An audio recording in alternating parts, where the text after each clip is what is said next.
Chapter 87. The challenge, then, continued Beauchamp. I took advantage of the silence and the darkness to leave the house without being seen. The usher who had introduced me was waiting for me at the door, and he conducted me through the corridors to a private entrance opening into the Rue de Vaugirard. I left with mingled feelings of sorrow and delight. Excuse me, Albert.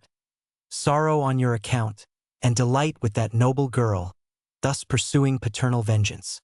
Yes, Albert, from whatever source the blow may have proceeded, it may be from an enemy, but that enemy is only the agent of Providence. Albert held his head between his hands. He raised his face, red with shame and bathed in tears, and seizing Beauchamp's arm, "My friend," said he, "my life is ended. I cannot calmly say with you, Providence has struck the blow. But I must discover who pursues me with this hatred, and when I have found him I shall kill him or he will kill me.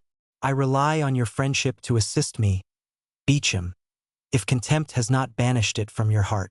"Contempt, my friend? How does this misfortune affect you?" "No, happily that unjust prejudice is forgotten which made the son responsible for the father's actions. Review your life, Albert. Although it is only just beginning, did a lovely summer's day ever dawn with greater purity than has marked the commencement of your career? No, Albert, take my advice. You are young and rich, leave Paris. All is soon forgotten in this great Babylon of excitement and changing tastes. You will return after 3 or 4 years with a Russian princess for a bride, and no one will think more of what occurred yesterday than if it had happened 16 years ago. Thank you, my dear Beauchamp. Thank you for the excellent feeling which prompts your advice. But it cannot be. I have told you my wish, or rather my determination. You understand that, interested as I am in this affair, I cannot see it in the same light as you do. What appears to you to emanate from a celestial source seems to me to proceed from one far less pure.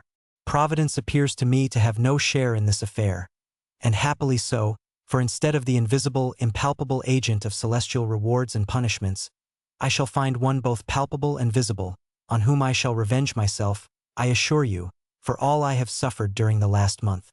Now, I repeat, Beauchamp, I wish to return to human and material existence, and if you are still the friend you profess to be, help me to discover the hand that struck the blow." "Be it so," said Beauchamp. "If you must have me descend to earth, I submit, and if you will seek your enemy, I will assist you, and I will engage to find him, my honor being almost as deeply interested as yours." "Well, then, you understand, Beauchamp, that we begin our search immediately. Each moment's delay is an eternity for me.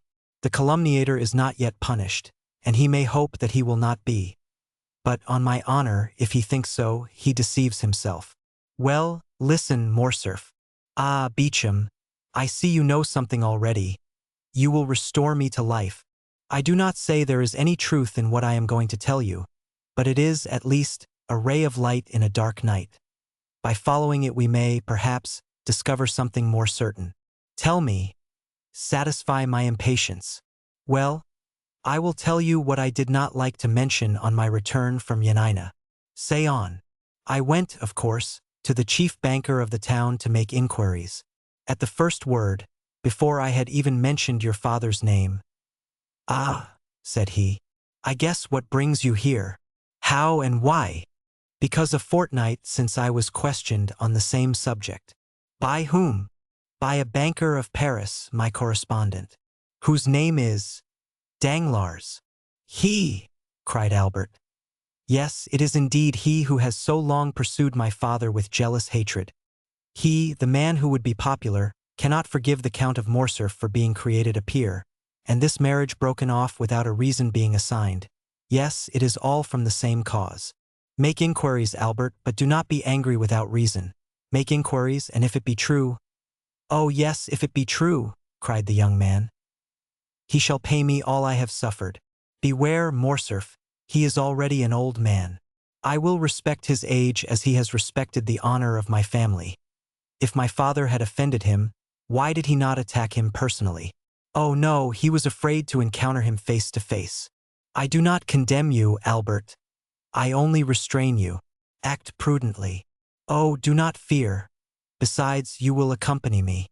Beauchamp, solemn transactions should be sanctioned by a witness. Before this day closes, if M. Danglars is guilty, he shall cease to live or I shall die. Pardieu, Beauchamp. Mine shall be a splendid funeral.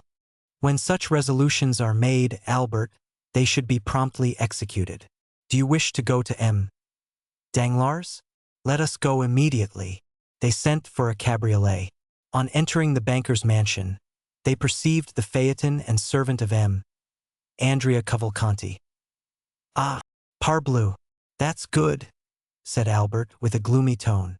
If M. Danglars will not fight with me, I will kill his son-in-law. Cavalcanti will certainly fight. The servant announced the young man. But the banker, recollecting what had transpired the day before, did not wish him admitted. It was, however, too late.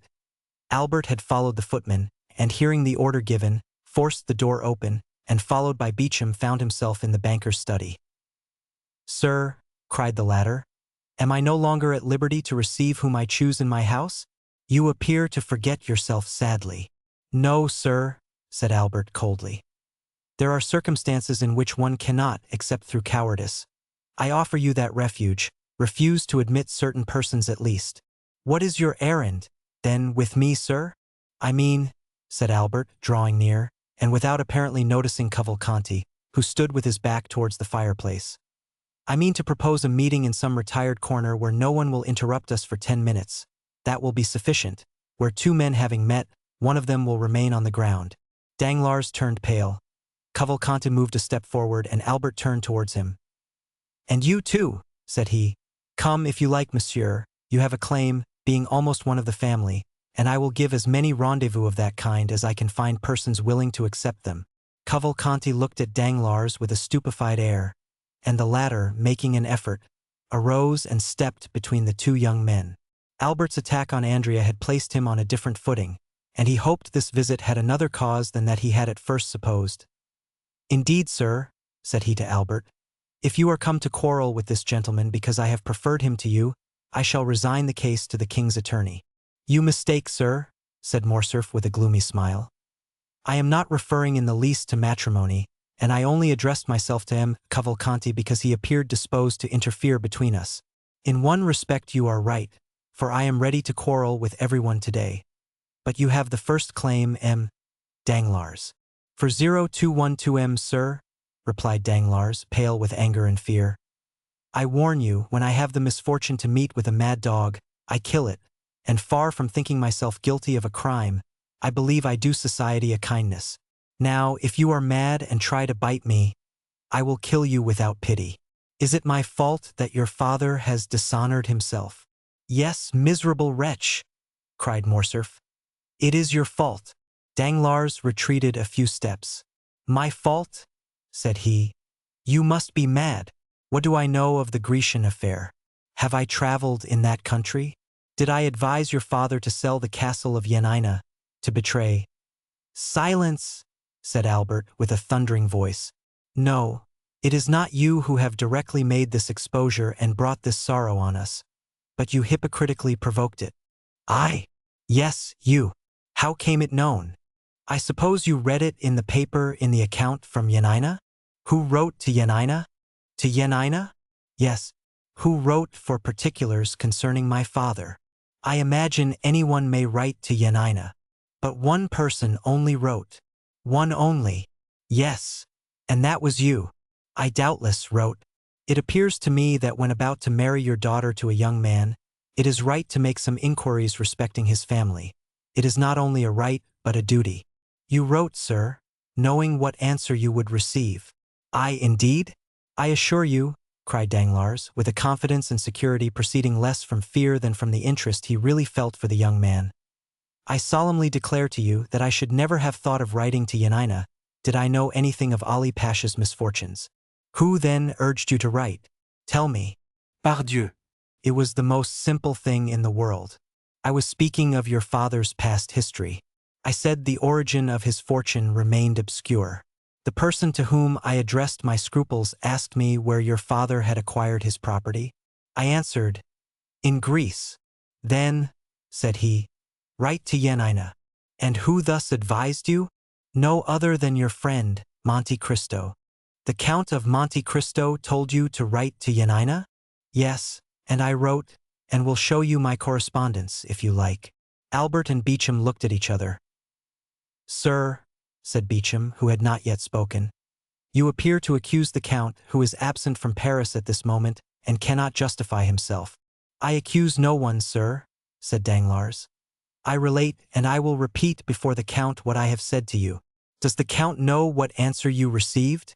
Yes. I showed it to him.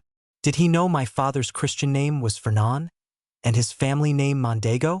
Yes, I had told him that long since, and I did only what any other would have done in my circumstances, and perhaps less. When, the day after the arrival of this answer, your father came by the advice of Monte Cristo to ask my daughter's hand for you, I decidedly refused him, but without any explanation or exposure. In short, why should I have any more to do with the affair? How did the honor or disgrace of M. de Morcerf affect me? It neither increased nor decreased my income. Albert felt the blood mounting to his brow. There was no doubt upon the subject. Danglars defended himself with the baseness, but at the same time with the assurance of a man who speaks the truth at least in part, if not wholly, not for conscience sake, but through fear. Besides, what was Morcerf seeking? It was not whether Danglars or Monte Cristo was more or less guilty. It was a man who would answer for the offense, whether trifling or serious. It was a man who would fight, and it was evident Danglars would not fight. In addition to this, everything forgotten or unperceived before presented itself now to his recollection. Monte Cristo knew everything, as he had bought the daughter of Ali Pasha. And, knowing everything, he had advised Danglars to write to Yanina. The answer known, he had yielded to Albert's wish to be introduced to Haydée, and allowed the conversation to turn on the death of Ali, and had not opposed Haydée's recital, but having, doubtless, warned the young girl, in the few Romaic words he spoke to her, not to implicate Morcerf's father. Besides, had he not begged of Morcerf not to mention his father's name before Haydée? Lastly, he had taken Albert to Normandy when he knew the final blow was near. There could be no doubt that all had been calculated and previously arranged. Monte Cristo then was in league with his father's enemies. Albert took Beauchamp aside and communicated these ideas to him. You are right, said the latter. M. Danglars has only been a secondary agent in this sad affair, and it is of M. de Monte Cristo that you must demand an explanation. Albert turned. Sir, said he to Danglars, understand that I do not take a final leave of you. I must ascertain if your insinuations are just, and am going now to inquire of the Count of Monte Cristo. He bowed to the banker, and went out with Beauchamp, without appearing to notice Cavalcanti. Danglars accompanied him to the door, where he again assured Albert that no motive of personal hatred had influenced him against the Count of Morcerf. Chapter 88. The insult at the banker's door. Beauchamp stopped Morcerf. Listen, said he. Just now I told you it was of M. de Monte Cristo you must demand an explanation. Yes, and we are going to his house. Reflect, Morcerf.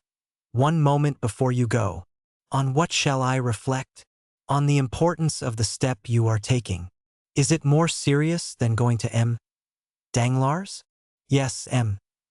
Danglars is a money lover, and those who love money, think too much of what they risk to be easily induced to fight a duel.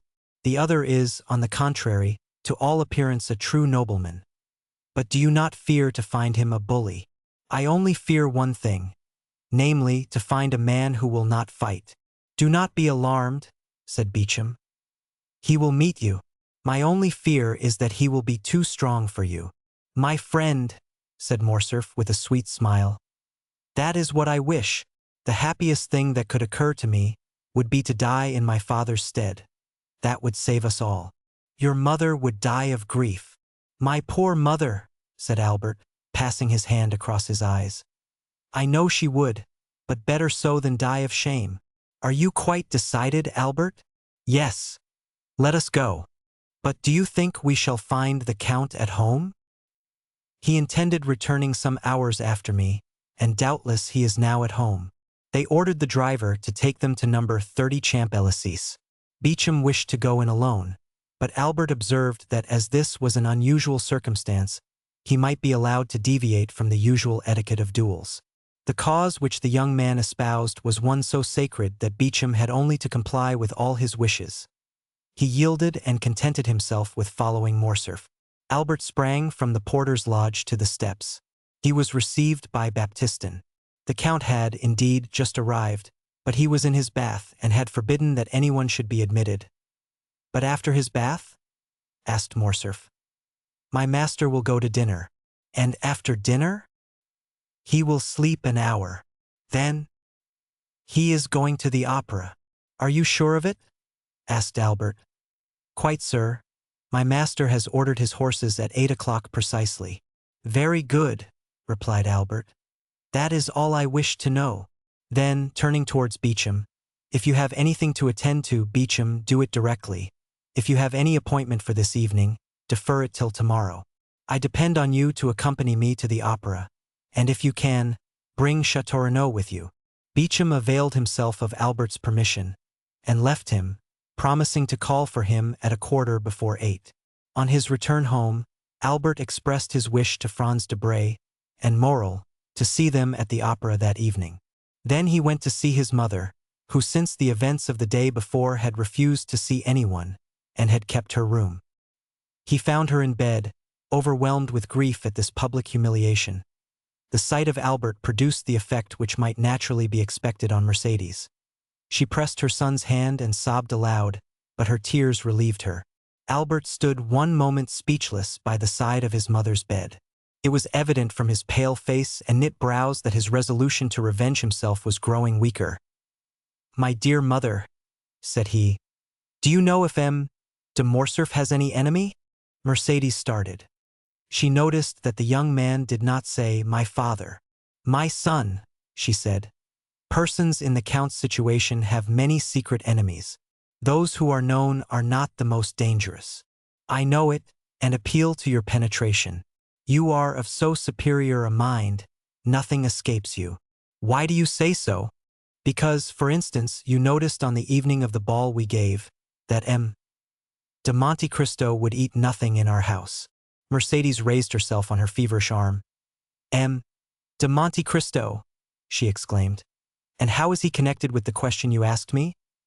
"For 0219M, you know, mother, de Monte Cristo is almost an Oriental, and it is customary with the Orientals to secure full liberty for revenge by not eating or drinking in the houses of their enemies." "Do you say M. de Monte Cristo is our enemy?" replied Mercédès, becoming paler than the sheet which covered her. "Who told you so?" "Why, you are mad, Albert. M. de Monte Cristo has only shown us kindness. M. de Monte Cristo saved your life. You yourself presented him to us. Oh, I entreat you, my son, if you had entertained such an idea, dispel it, and my counsel to you, nay, my prayer, is to retain his friendship." "Mother," replied the young man, "you have special reasons for telling me to conciliate that man." "I?" said Mercédès, blushing as rapidly as she had turned pale, and again becoming paler than ever. "Yes, doubtless. And is it not that he may never do us any harm?" Mercédès shuddered, and, fixing on her son a scrutinizing gaze, "You speak strangely," said she to Albert, "and you appear to have some singular prejudices. What has the Count done?" "3 days since you were with him in Normandy. Only 3 days since we looked on him as our best friend." An ironical smile passed over Albert's lips. Mercédès saw it, and with the double instinct of woman and mother guessed all. But as she was prudent and strong-minded, she concealed both her sorrows and her fears. Albert was silent. An instant after, the Countess resumed, "You came to inquire after my health. I will candidly acknowledge that I am not well. You should install yourself here, and cheer my solitude. I do not wish to be left alone." "Mother," said the young man, "you know how gladly I would obey your wish, but an urgent and important affair obliges me to leave you for the whole evening." "Well," replied Mercédès, sighing, "go, Albert. I will not make you a slave to your filial piety." Albert pretended he did not hear, bowed to his mother, and quitted her. Scarcely had he shut her door, when Mercédès called a confidential servant, and ordered him to follow Albert wherever he should go that evening, and to come and tell her immediately what he observed. Then she rang for her lady's maid, and weak as she was, she dressed, in order to be ready for whatever might happen. The footman's mission was an easy one. Albert went to his room and dressed with unusual care. At 10 minutes to 8 Beecham arrived. He had seen Châteaurenaud, who had promised to be in the orchestra before the curtain was raised. Both got into Albert's coupe, and as the young man had no reason to conceal where he was going, he called aloud, "To the opera." In his impatience he arrived before the beginning of the performance. 40221 Châteaurenaud was at his post. Apprised by Beecham of the circumstances, he required no explanation from Albert. The conduct of the son in seeking to avenge his father was so natural that Châteaurenaud did not seek to dissuade him, and was content with renewing his assurances of devotion. Debray was not yet come, but Albert knew that he seldom lost a scene at the opera. Albert wandered about the theatre until the curtain was drawn up. He hoped to meet with M. de Monte Cristo either in the lobby or on the stairs. The bell summoned him to his seat, and he entered the orchestra with Châteaurenaud and Beecham. But his eyes scarcely quitted the box between the columns, which remained obstinately closed during the whole of the first act. At last, as Albert was looking at his watch for about the 100th time, at the beginning of the second act the door opened, and Monte Cristo entered, dressed in black, and, leaning over the front of the box, looked around the pit. Morrel followed him and looked also for his sister and brother-in-law. He soon discovered them in another box, and kissed his hand to them. The Count, in his survey of the pit, encountered a pale face and threatening eyes, which evidently sought to gain his attention. He recognized Albert, but thought it better not to notice him, as he looked so angry and discomposed. Without communicating his thoughts to his companion, he sat down, drew out his opera-glass, and looked another way. Although apparently not noticing Albert, he did not, however, lose sight of him, and when the curtain fell at the end of the second act, he saw him leave the orchestra with his two friends. Then his head was seen passing at the back of the boxes, and the Count knew that the approaching storm was intended to fall on him. He was at the moment conversing cheerfully with Morrel, but he was well prepared for what might happen. The door opened, and Monte Cristo, turning round, saw Albert pale and trembling, followed by Beecham and Châteaurenaud. "Well," cried he, with that benevolent politeness which distinguished his salutation from the common civilities of the world, "my cavalier has attained his object. Good evening, M. de Morcerf." The countenance of this man, who possessed such extraordinary control over his feelings, expressed the most perfect cordiality.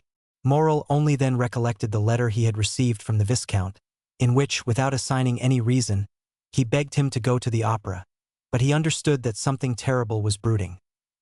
"We are not come here, sir, to exchange hypocritical expressions of politeness or false professions of friendship," said Albert, "but to demand an explanation."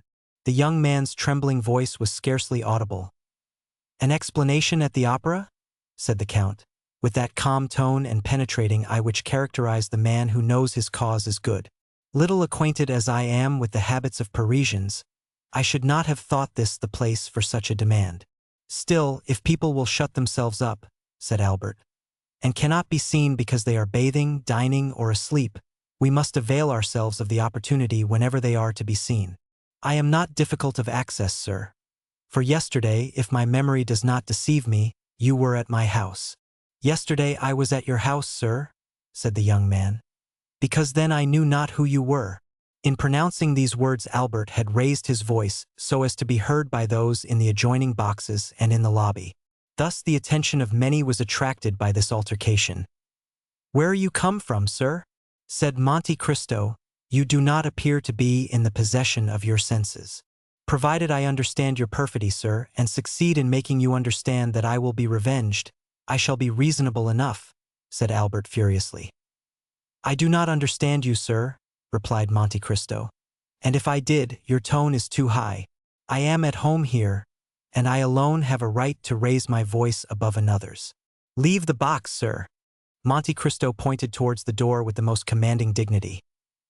"Ah, I shall know how to make you leave your home," replied Albert, clasping in his convulsed grasp the glove, which Monte Cristo did not lose sight of.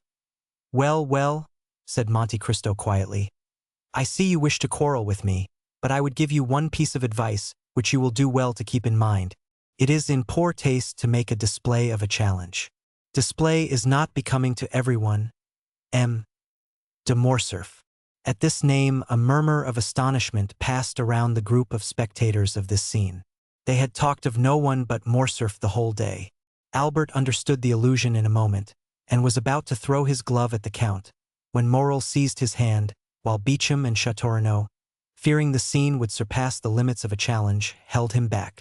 But Monte Cristo, without rising, and leaning forward in his chair, merely stretched out his arm and, taking the damp, crushed glove from the clenched hand of the young man. "Sir," said he in a solemn tone, "I consider your glove thrown, and will return it to you wrapped around a bullet. Now leave me, or I will summon my servants to throw you out at the door." Wild, almost unconscious, and with eyes inflamed, Albert stepped back, and Morrel closed the door. Monte Cristo took up his glass again as if nothing had happened. His face was like marble, and his heart was like bronze. Morrel whispered, "What have you done to him?" "I? Nothing, at least personally," said Monte Cristo. "But there must be some cause for this strange scene. The Count of Morcerf's adventure exasperates the young man. Have you anything to do with it?" It was through Haydée that the chamber was informed of his father's treason. "Indeed," said Morrel, "I had been told, but would not credit it, that the Grecian slave I have seen with you here in this very box was the daughter of Ali Pasha." "It is true, nevertheless." "Then," said Morrel, "I understand it all, and this scene was premeditated." "How so?" "Yes, Albert wrote to request me to come to the opera. Doubtless that I might be a witness to the insult he meant to offer you." "Probably," said Monte Cristo with his imperturbable tranquility. "But what shall you do with him?" "With whom?" "With Albert." "What shall I do with Albert?" "As certainly, Maximilian, as I now press your hand, I shall kill him before 10 o'clock tomorrow morning." Morrel, in his turn, took Monte Cristo's hand in both of his, and he shuddered to feel how cold and steady it was. "Ah, Count," said he, "his father loves him so much." "Do not speak to me of that," said Monte Cristo, with the first movement of anger he had betrayed. "I will make him suffer." Morrel, amazed, let fall Monte Cristo's hand. "Count, Count," said he. "Dear Maximilian," interrupted the Count, "listen how adorably Dumas is singing that line, 'Oh, Mathilde, idole de mon âme.' I was the first to discover Dumas at Naples, and the first to applaud him." "Bravo, bravo!" Morrel saw it was useless to say more and refrained. The curtain, which had risen at the close of the scene with Albert, again fell, and a rap was heard at the door. "Come in," said Monte Cristo with a voice that betrayed not the least emotion, and immediately Beauchamp appeared. "Good evening, M. Beauchamp," said Monte Cristo, as if this was the first time he had seen the journalist that evening. "Be seated." Beauchamp bowed, and sitting down, "Sir," said he, "I just now accompanied M. de Morcerf, as you saw." "And that means," replied Monte Cristo, laughing, "that you had, probably, just dined together. I am happy to see, M. Beauchamp, that you are more sober than he was." "Sir," said M. Beauchamp, "Albert was wrong, I acknowledge, to betray so much anger, and I come, on my own account, to apologize for him. And having done so, entirely on my own account, be it understood, I would add that I believe you too gentlemanly to refuse giving him some explanation concerning your connection with Yanina. Then I will add 2 words about the young Greek girl." Monte Cristo motioned him to be silent. "Come," said he, laughing, "there are all my hopes about to be destroyed." "How so?" asked Beauchamp. "Doubtless you wish to make me appear a very eccentric character. I am, in your opinion, a Lara, a Manfred, a Lord Ruthven. Then, just as I am arriving at the climax, you defeat your own end, and seek to make an ordinary man of me. You bring me down to your own level and demand explanations. Indeed, M. Beauchamp, it is quite laughable." "Yet," replied Beauchamp haughtily, "there are occasions when probity commands—" "M. Beauchamp," interposed this strange man, "the Count of Monte Cristo bows to none but the Count of Monte Cristo himself. Say no more, I entreat you. I do what I please, M. Beauchamp, and it is always well done." "Sir," replied the young man. "Honest men are not to be paid with such coin. I require honorable guarantees." "I am, sir, a living guarantee," replied Monte Cristo, motionless, but with a threatening look. "We have both blood in our veins which we wish to shed. That is our mutual guarantee. Tell the Viscount so, and that tomorrow, before 10 o'clock, I shall see what color his is. Then I have only to make arrangements for the duel," said Beauchamp. "It is quite immaterial to me," said Monte Cristo, "and it was very unnecessary to disturb me at the opera for such a trifle. In France people fight with the sword or pistol, in the colonies with the carbine, in Arabia with the dagger. Tell your client that, although I am the insulted party, in order to carry out my eccentricity, I leave him the choice of arms, and will accept without discussion, without dispute, anything, even combat by drawing lots, which is always stupid, but with me different from other people, as I am sure to gain." "Sure to gain!" repeated Beauchamp, looking with amazement at the Count.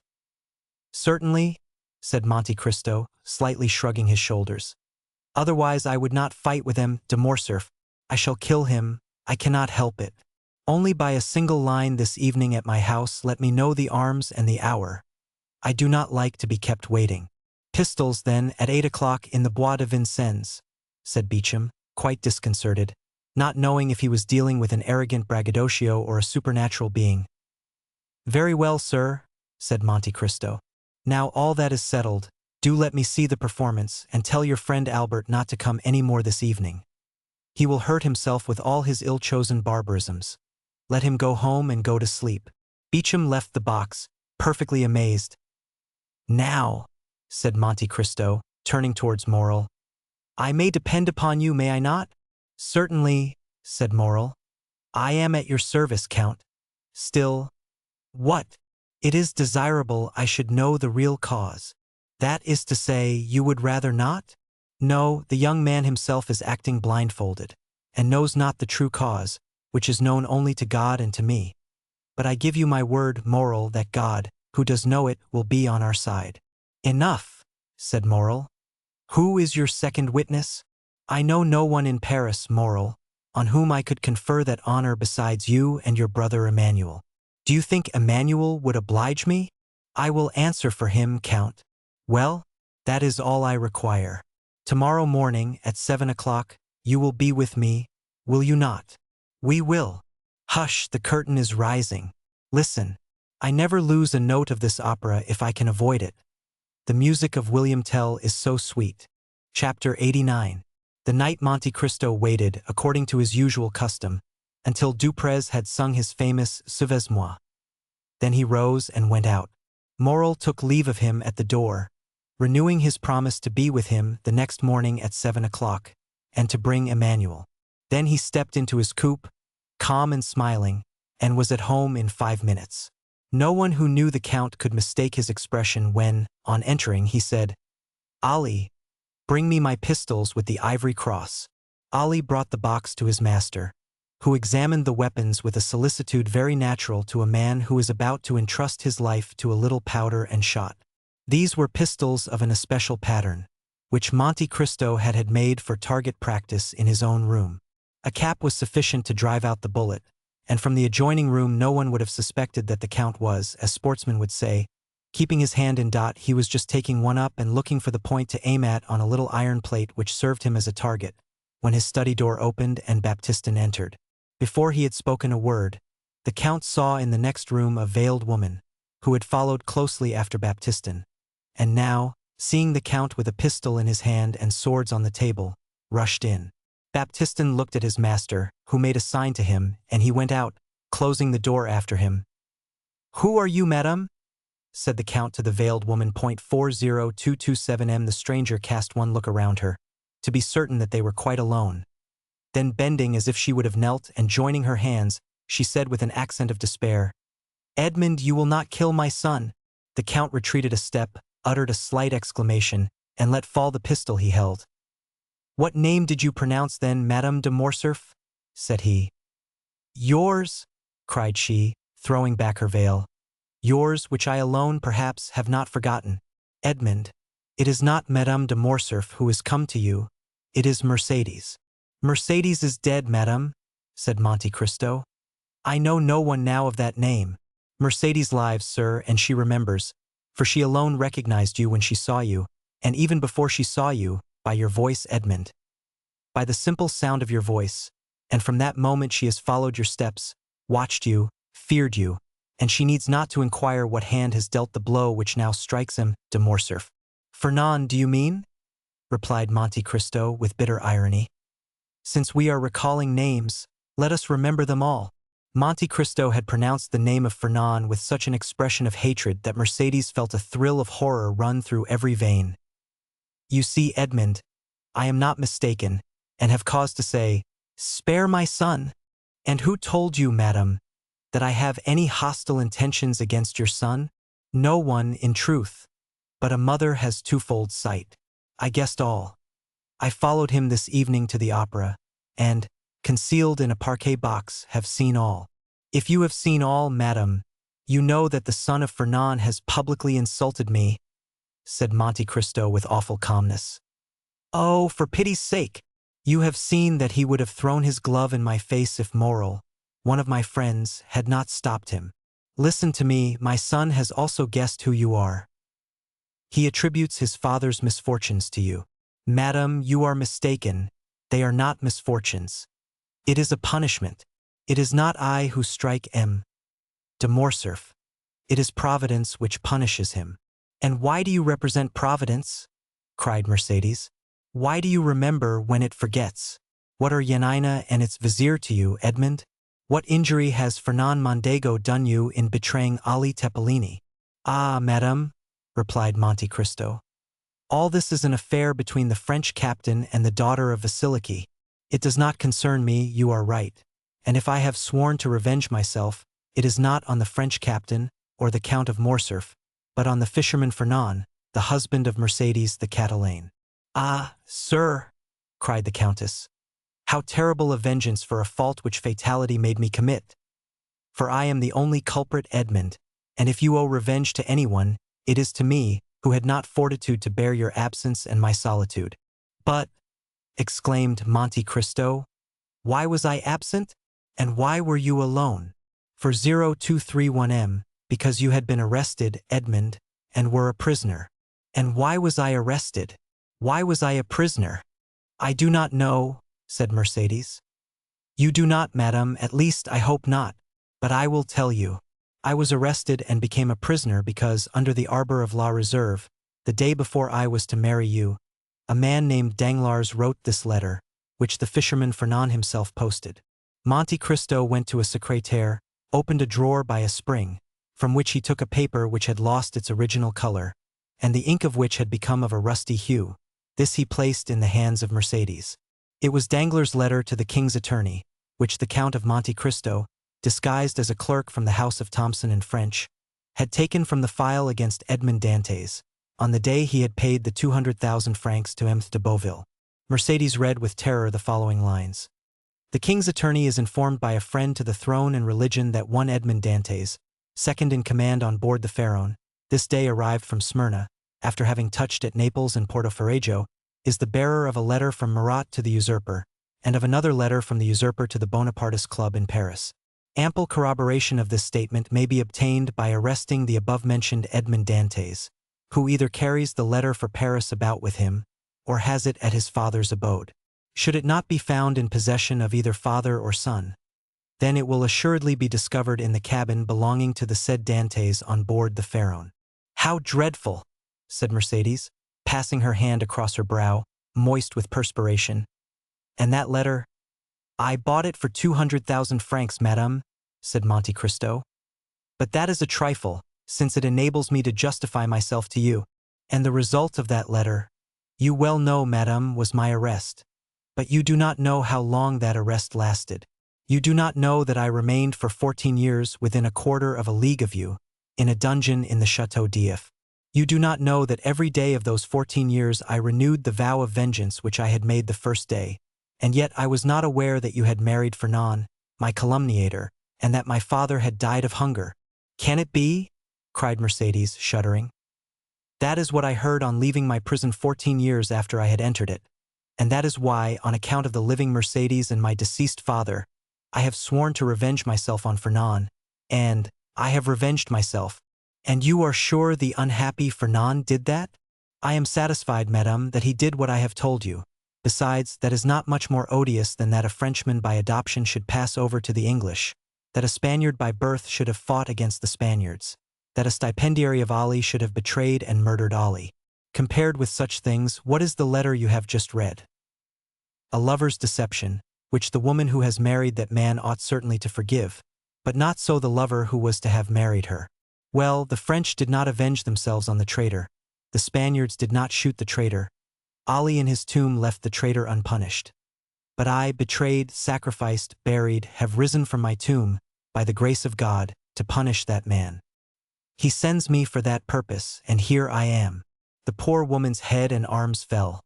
Her legs bent under her, and she fell on her knees. Forgive, Edmond, forgive for my sake, who love you still. The dignity of the wife checked the fervor of the lover and the mother. Her forehead almost touched the carpet, when the Count sprang forward and raised her. Then, seated on a chair, she looked at the manly countenance of Monte Cristo, on which grief and hatred still impressed a threatening expression. "Not crush that accursed race?" murmured he. "Abandon my purpose at the moment of its accomplishment?" Impossible, madame, impossible. "Edmond," said the poor mother, who tried every means. "When I call you Edmond, why do you not call me Mercédès?" "Mercédès," repeated Monte Cristo. "Mercédès. Well, yes, you are right. That name has still its charms, and this is the first time for a long period that I have pronounced it so distinctly. Oh, Mercédès, I have uttered your name with the sigh of melancholy, with the groan of sorrow, with the last effort of despair. I have uttered it when frozen with cold, crouched on the straw in my dungeon.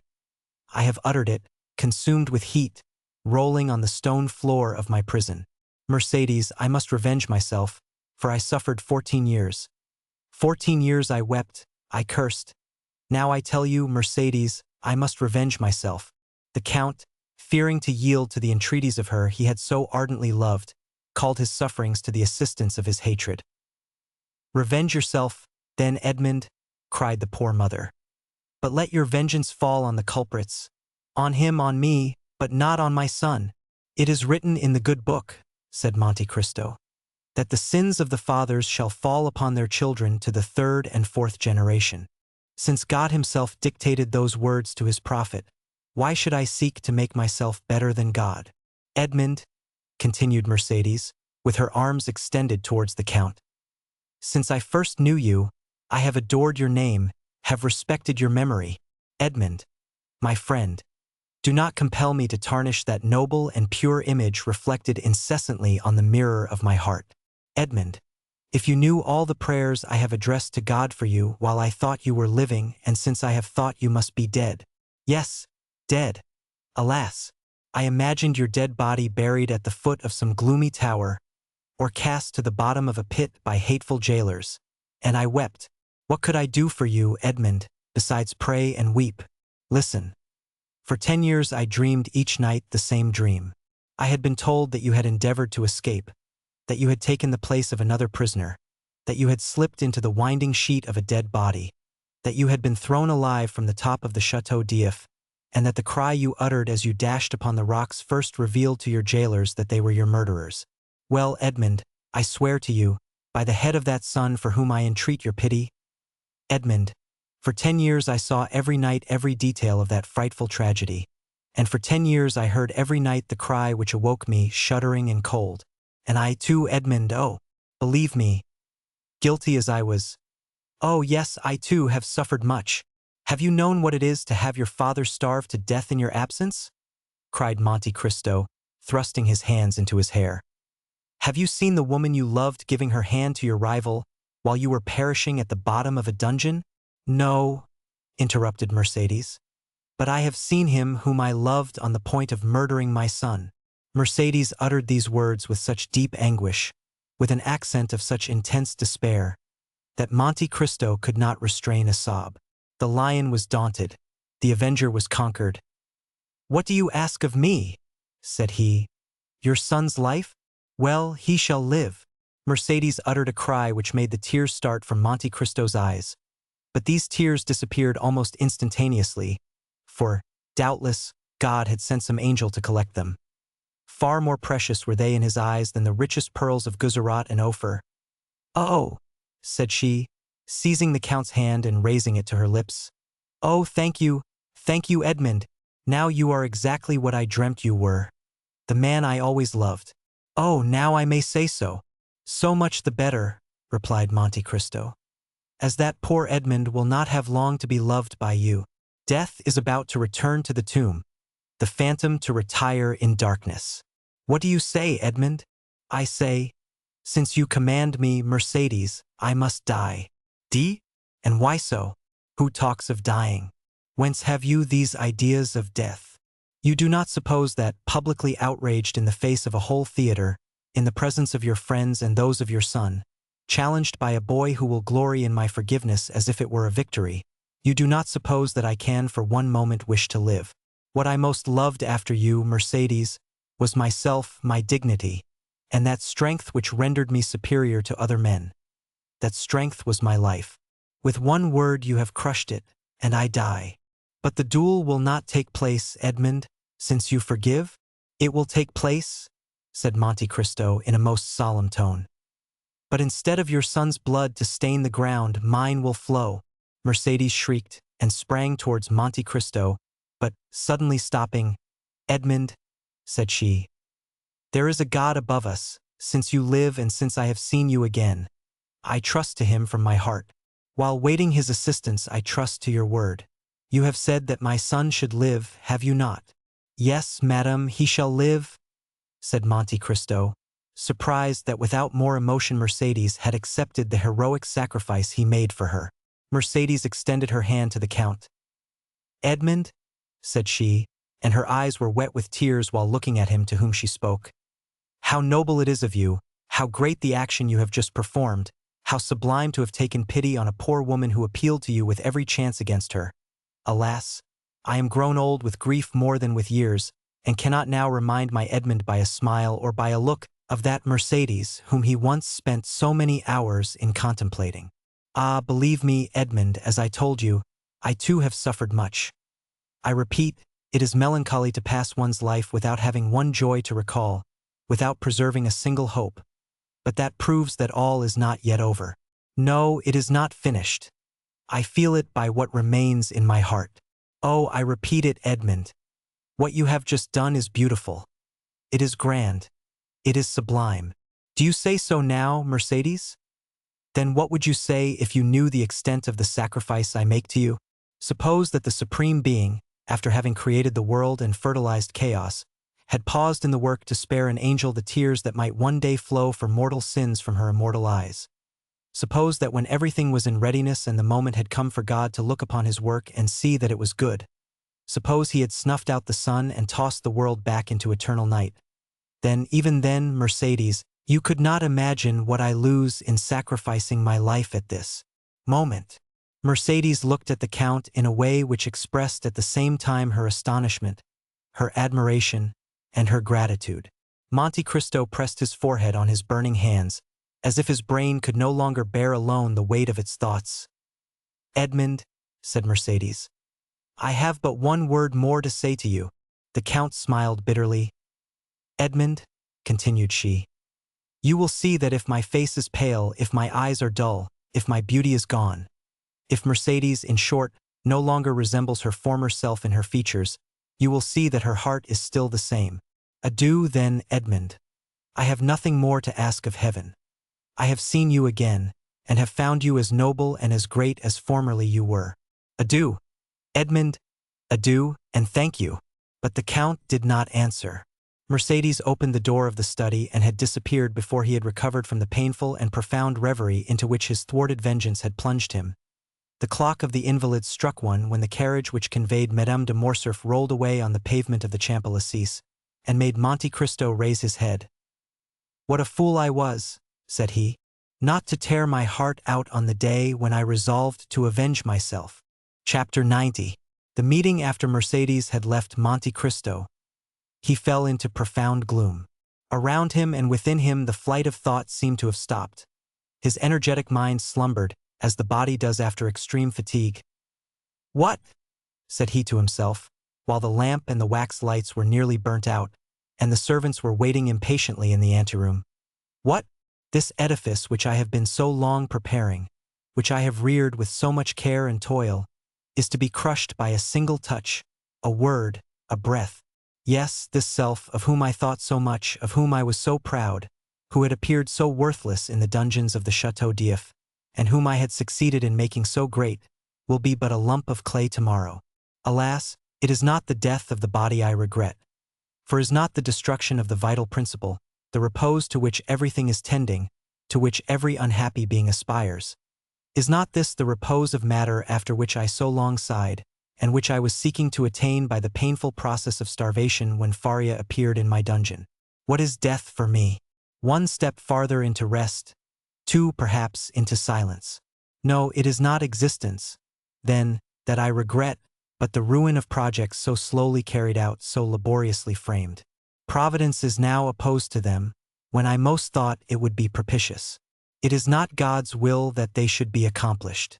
This burden, almost as heavy as a world, which I had raised, and I had thought to bear to the end, was too great for my strength, and I was compelled to lay it down in the middle of my career. Oh, shall I then, again become a fatalist, whom 14 years of despair and 10 of hope had rendered a believer in Providence? And all this, because my heart, which I thought dead, was only sleeping, because it has awakened and has begun to beat again, because I have yielded to the pain of the emotion excited in my breast by a woman's voice. Yet, continued the Count, becoming each moment more absorbed in the anticipation of the dreadful sacrifice for the morrow, which Mercédès had accepted, yet, it is impossible that so noble-minded a woman should thus through selfishness consent to my death when I am in the prime of life and strength. It is impossible that she can carry to such a point maternal love, or rather delirium. There are virtues which become crimes by exaggeration. No, she must have conceived some pathetic scene. She will come and throw herself between us, and what would be sublime here will there appear ridiculous. The blush of pride mounted to the Count's forehead as this thought passed through his mind. "Ridiculous?" repeated he. "And the ridicule will fall on me. I ridiculous? No, I would rather die." By thus exaggerating to his own mind the anticipated ill fortune of the next day, to which he had condemned himself by promising Mercédès to spare her son, the Count at last exclaimed, "Folly, folly, folly! To carry generosity so far as to put myself up as a mark for that young man to aim at. He will never believe that my death was suicide, and yet it is important for the honor of my memory, and this surely is not vanity but a justifiable pride. It is important the world should know that I have consented, by my free will, to stop my arm already raised to strike, and that with the arm which has been so powerful against others I have struck myself. It must be. It shall be." Seizing a pen, he drew a paper from a secret drawer in his desk, and wrote at the bottom of the document, which was no other than his will, made since his arrival in Paris, a sort of codicil, clearly explaining the nature of his death. "I do this, O my God," said he, with his eyes raised to heaven, "as much for thy honor as for mine. I have during 10 years considered myself the agent of thy vengeance, and other wretches, like Morcerf, Danglars, Villefort, even Morcerf himself, must not imagine that chance has freed them from their enemy. Let them know, on the contrary, that their punishment, which had been decreed by Providence, is only delayed by my present determination, and although they escape it in this world, it awaits them in another, and that they are only exchanging time for eternity." While he was thus agitated by gloomy uncertainties, wretched waking dreams of grief, the first rays of morning pierced his windows, and shone upon the pale blue paper on which he had just inscribed his justification of Providence. It was just 5 o'clock in the morning when a slight noise like a stifled sigh reached his ear. He turned his head, looked around him, and saw no one. But the sound was repeated distinctly enough to convince him of its reality. That he arose, and quietly opening the door of the drawing-room, saw Haydée, who had fallen on a chair, with her arms hanging down and her beautiful head thrown back. She had been standing at the door to prevent his going out without seeing her, until sleep, which the young cannot resist, had overpowered her frame, wearied as she was with watching. The noise of the door did not awaken her, and Monte Cristo gazed at her with affectionate regret. She remembered that she had a son, said he, and I forgot I had a daughter. Then, shaking his head sorrowfully, poor Haydée, said he. She wished to see me, to speak to me. She has feared or guessed something. Oh, I cannot go without taking leave of her. I cannot die without confiding her to someone. He quietly regained his seat and wrote under the other lines, I bequeath to Maximilien Morel, captain of Spahis, and son of my former patron, Pierre Morel, shipowner at Marseilles, the sum of 20 millions, a part of which may be offered to his sister Julie and brother-in-law Emmanuel, if he does not fear this increase of fortune may mar their happiness. These 20 millions are concealed in my grotto at Monte Cristo, of which Bertuccio knows the secret. If his heart is free, and he will marry Haydée, the daughter of Ali Pasha of Yanina, whom I have brought up with the love of a father, and who has shown the love and tenderness of a daughter for me, he will thus accomplish my last wish. This will has already constituted Haydée heiress of the rest of my fortune, consisting of lands, funds in England, Austria and Holland, furniture in my different palaces and houses, and which without the 20 millions and the legacies to my servants, may still amount to 60 millions. For 0241 Amici was finishing the last line when a cry behind him made him start, and the pen fell from his hand. Haydée, said he, did you read it? Oh, my lord, said she. Why are you writing thus at such an hour? Why are you bequeathing all your fortune to me? Are you going to leave me? I am going on a journey, dear child, said Monte Cristo, with an expression of infinite tenderness and melancholy. And if any misfortune should happen to me, the Count stopped. Well? Asked the young girl, with an authoritative tone the Count had never observed before, and which startled him. Well, if any misfortune happened to me, replied Monte Cristo, I wish my daughter to be happy. Haydée smiled sorrowfully, and shook her head. Do you think of dying, my lord? Said she. The wise man, my child, has said, it is good to think of death. Well, if you die, said she, bequeath your fortune to others, for if you die I shall require nothing. And, taking the paper, she tore it in 4 pieces, and threw it into the middle of the room. Then, the effort having exhausted her strength, she fell, not asleep this time, but fainting on the floor. The Count leaned over her and raised her in his arms, and seeing that sweet pale face, those lovely eyes closed, that beautiful form motionless and to all appearance lifeless, the idea occurred to him for the first time, that perhaps she loved him otherwise than as a daughter loves a father. Alas, murmured he with intense suffering, I might then have been happy yet. Then he carried Haydée to her room, resigned her to the care of her attendants, and returning to his study, which he shut quickly this time, he again copied the destroyed will. As he was finishing, the sound of a cabriolet entering the yard was heard. Monte Cristo approached the window and saw Maximilien and Emmanuel alight. Good, said he, it was time. And he sealed his will with 3 seals. A moment afterwards he heard a noise in the drawing-room, and went to open the door himself. Morel was there. He had come 20 minutes before the time appointed. I am perhaps come too soon, Count, said he, but I frankly acknowledge that I have not closed my eyes all night, nor has anyone in my house. I need to see you strong in your courageous assurance, to recover myself. Monte Cristo could not resist this proof of affection. He not only extended his hand to the young man, but flew to him with open arms. Morel, said he, it is a happy day for me, to feel that I am beloved by such a man as you. Good morning, Emmanuel. You will come with me then, Maximilien? Did you doubt it? Said the young captain. But if I were wrong, I watched you during the whole scene of that challenge yesterday. I have been thinking of your firmness all night, and I said to myself that justice must be on your side, or man's countenance is no longer to be relied on. But Morel Albert is your friend? Simply an acquaintance, sir. You met on the same day you first saw me? Yes, that is true, but I should not have recollected it if you had not reminded me. Thank you, Morel.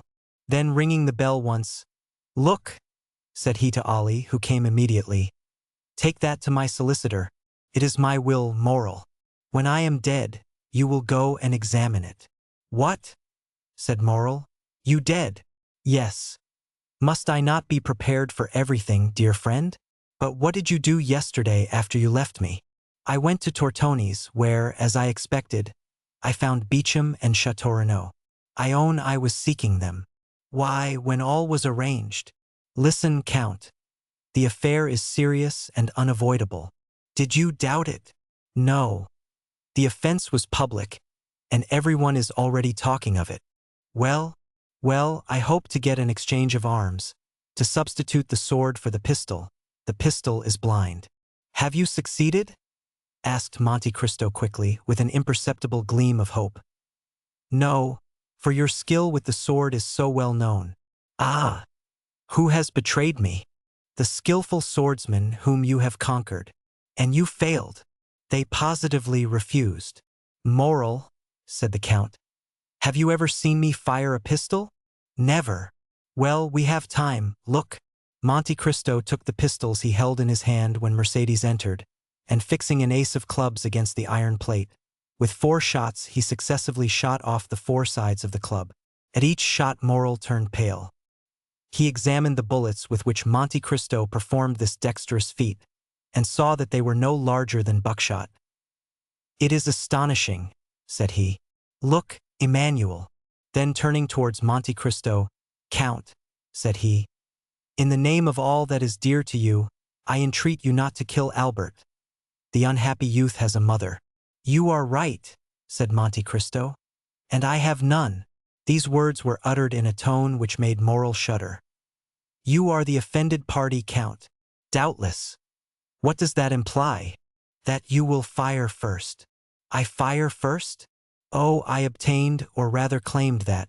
We had conceded enough for them to yield us that. And at what distance? 20 paces. A smile of terrible import passed over the Count's lips. Morel, said he, do not forget what you have just seen. The only chance for Albert's safety, then, will arise from your emotion. I suffer from emotion, said Monte Cristo. Or from your generosity, my friend. To so good a marksman as you are, I may say what would appear absurd to another. What is that? Break his arm, wound him, but do not kill him. I will tell you, Morel, said the Count, that I do not need entreating to spare the life of M. de Morcerf. He shall be so well spared that he will return quietly with his 2 friends, while and you, that will be another thing. I shall be brought home. No, no, cried Maximilian, quite unable to restrain his feelings. As I told you, my dear Morel, M. de Morcerf will kill me. Morel looked at him in utter amazement. But what has happened, then, since last evening, Count? The same thing that happened to Brutus the night before the Battle of Philippi. I have seen a ghost. And that ghost told me, Morel, that I had lived long enough. Maximilian and Emmanuel looked at each other. Monte Cristo drew out his watch. Let us go, said he. It is 5 minutes past 7, and the appointment was for 8 o'clock. A carriage was in readiness at the door. Monte Cristo stepped into it with his 2 friends. He had stopped a moment in the passage to listen at a door, and Maximilian and Emmanuel, who had considerately passed forward a few steps, thought they heard him answer by a sigh to a sob from within. As the clock struck 8, they drove up to the place of meeting. We are first, said Morel, looking out of the window. Excuse me, sir, said Baptistin, who had followed his master with indescribable terror, but I think I see a carriage down there under the trees. Monte Cristo sprang lightly from the carriage, and offered his hand to assist Emmanuel and Maximilian. The latter retained the Count's hand between his. I like, said he, to feel a hand like this, when its owner relies on the goodness of his cause. It seems to me, said Emmanuel, that I see 2 young men down there, who are evidently waiting. Monte Cristo drew Morel a step or 2 behind his brother-in-law. Maximilian, said he, are your affections disengaged? Morel looked at Monte Cristo with astonishment. I do not seek your confidence, my dear friend. I only ask you a simple question. Answer it. That is all I require. I love a young girl, Count. Do you love her much? More than my life. Another hope defeated, said the Count. Then, with a sigh, poor Haydée, murmured he. To tell the truth, Count, if I knew less of you, I should think that you were less brave than you are. Because I sigh when thinking of someone I am leaving? Come, moral, it is not like a soldier to be so bad a judge of courage. Do I regret life? What is it to me, who have passed 20 years between life and death? Moreover, do not alarm yourself, moral. This weakness, if it is such, is betrayed to you alone. I know the world is a drawing room, from which we must retire politely and honestly. That is, with a bow, and our debts of honor paid. That is to the purpose. Have you brought your arms? What for? I hope these gentlemen have theirs. I will inquire, said Moral. Do, but make no treaty, you understand me? You need not fear. Moral advanced towards Beauchamp and Châteaurenaud, who, seeing his intention, came to meet him. The three young men bowed to each other courteously, if not affably. Excuse me, gentlemen, said Moral, but I do not see M. de Morcerf. He sent us word this morning, replied Châteaurenaud, that he would meet us on the ground. Ah, said Moral. Beauchamp pulled out his watch. It is only 5 minutes past 8, said he to Moral. There is not much time lost yet. Oh, I made no illusion of that kind, replied Moral. There is a carriage coming, said Châteaurenaud. It advanced rapidly along one of the avenues leading towards the open space where they were assembled. You are doubtless provided with pistols, gentlemen? M. de Monte Cristo yields his right of using his.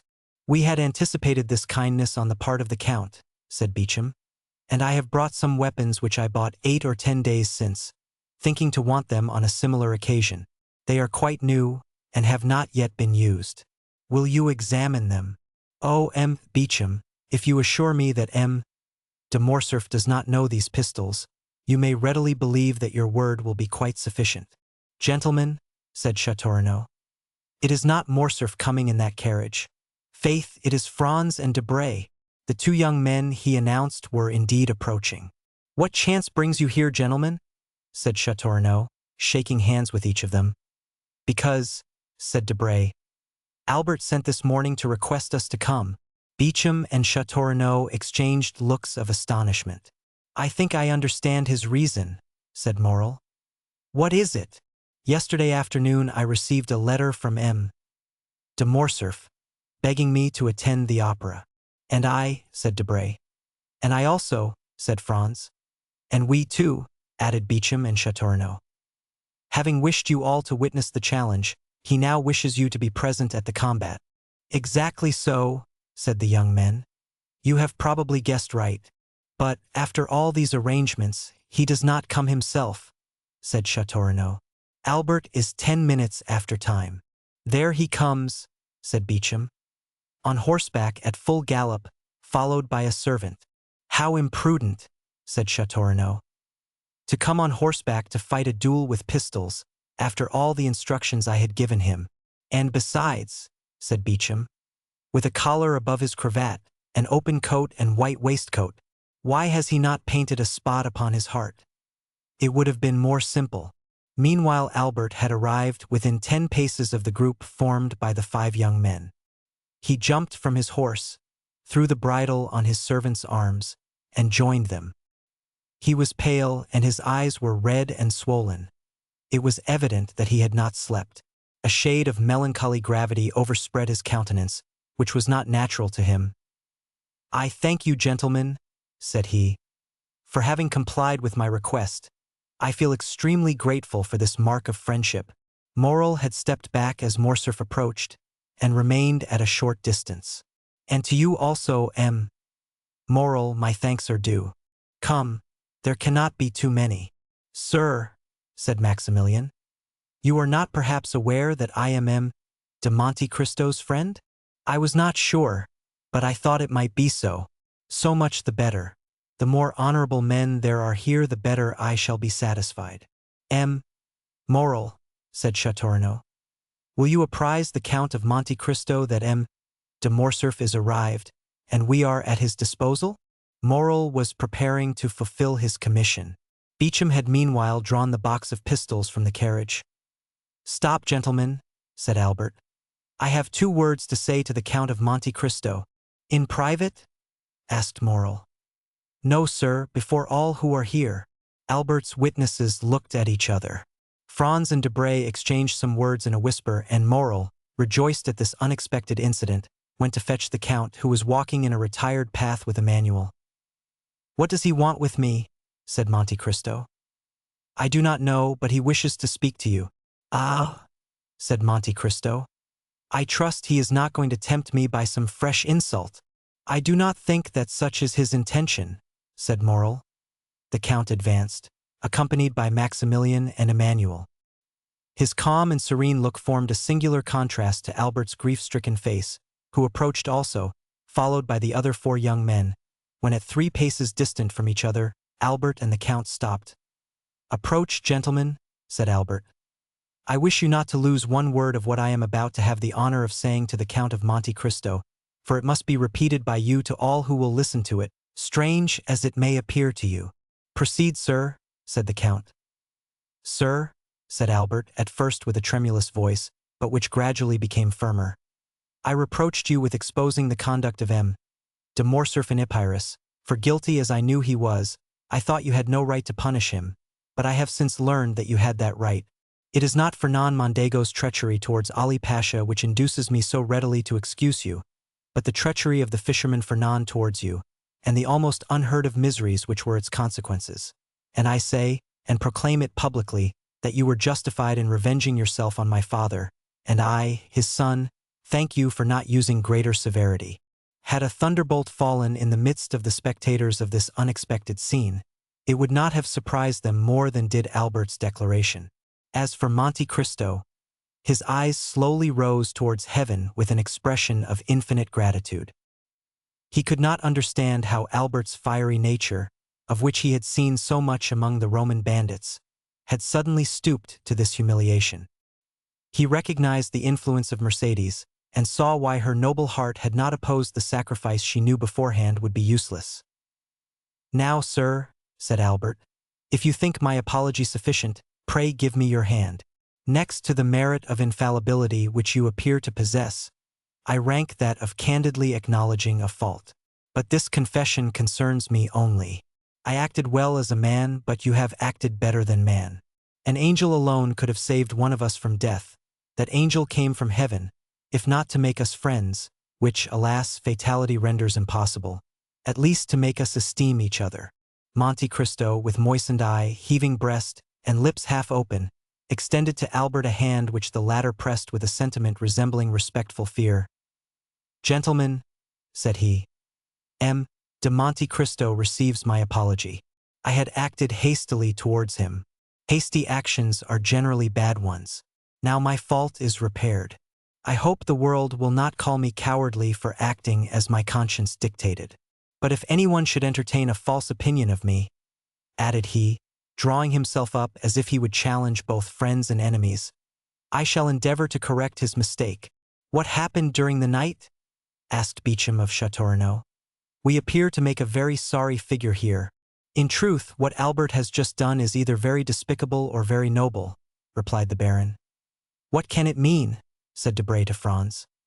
"The Count of Monte Cristo acts dishonorably to M. de Morcerf and is justified by his son. Had I 10 Yanninus in my family, I should only consider myself the more bound to fight 10 times. As for Monte Cristo, his head was bent down, his arms were powerless. Bowing under the weight of 24 years' reminiscences, he thought not of Albert, of Beauchamp, of Châteaurenaud, or of any of that group.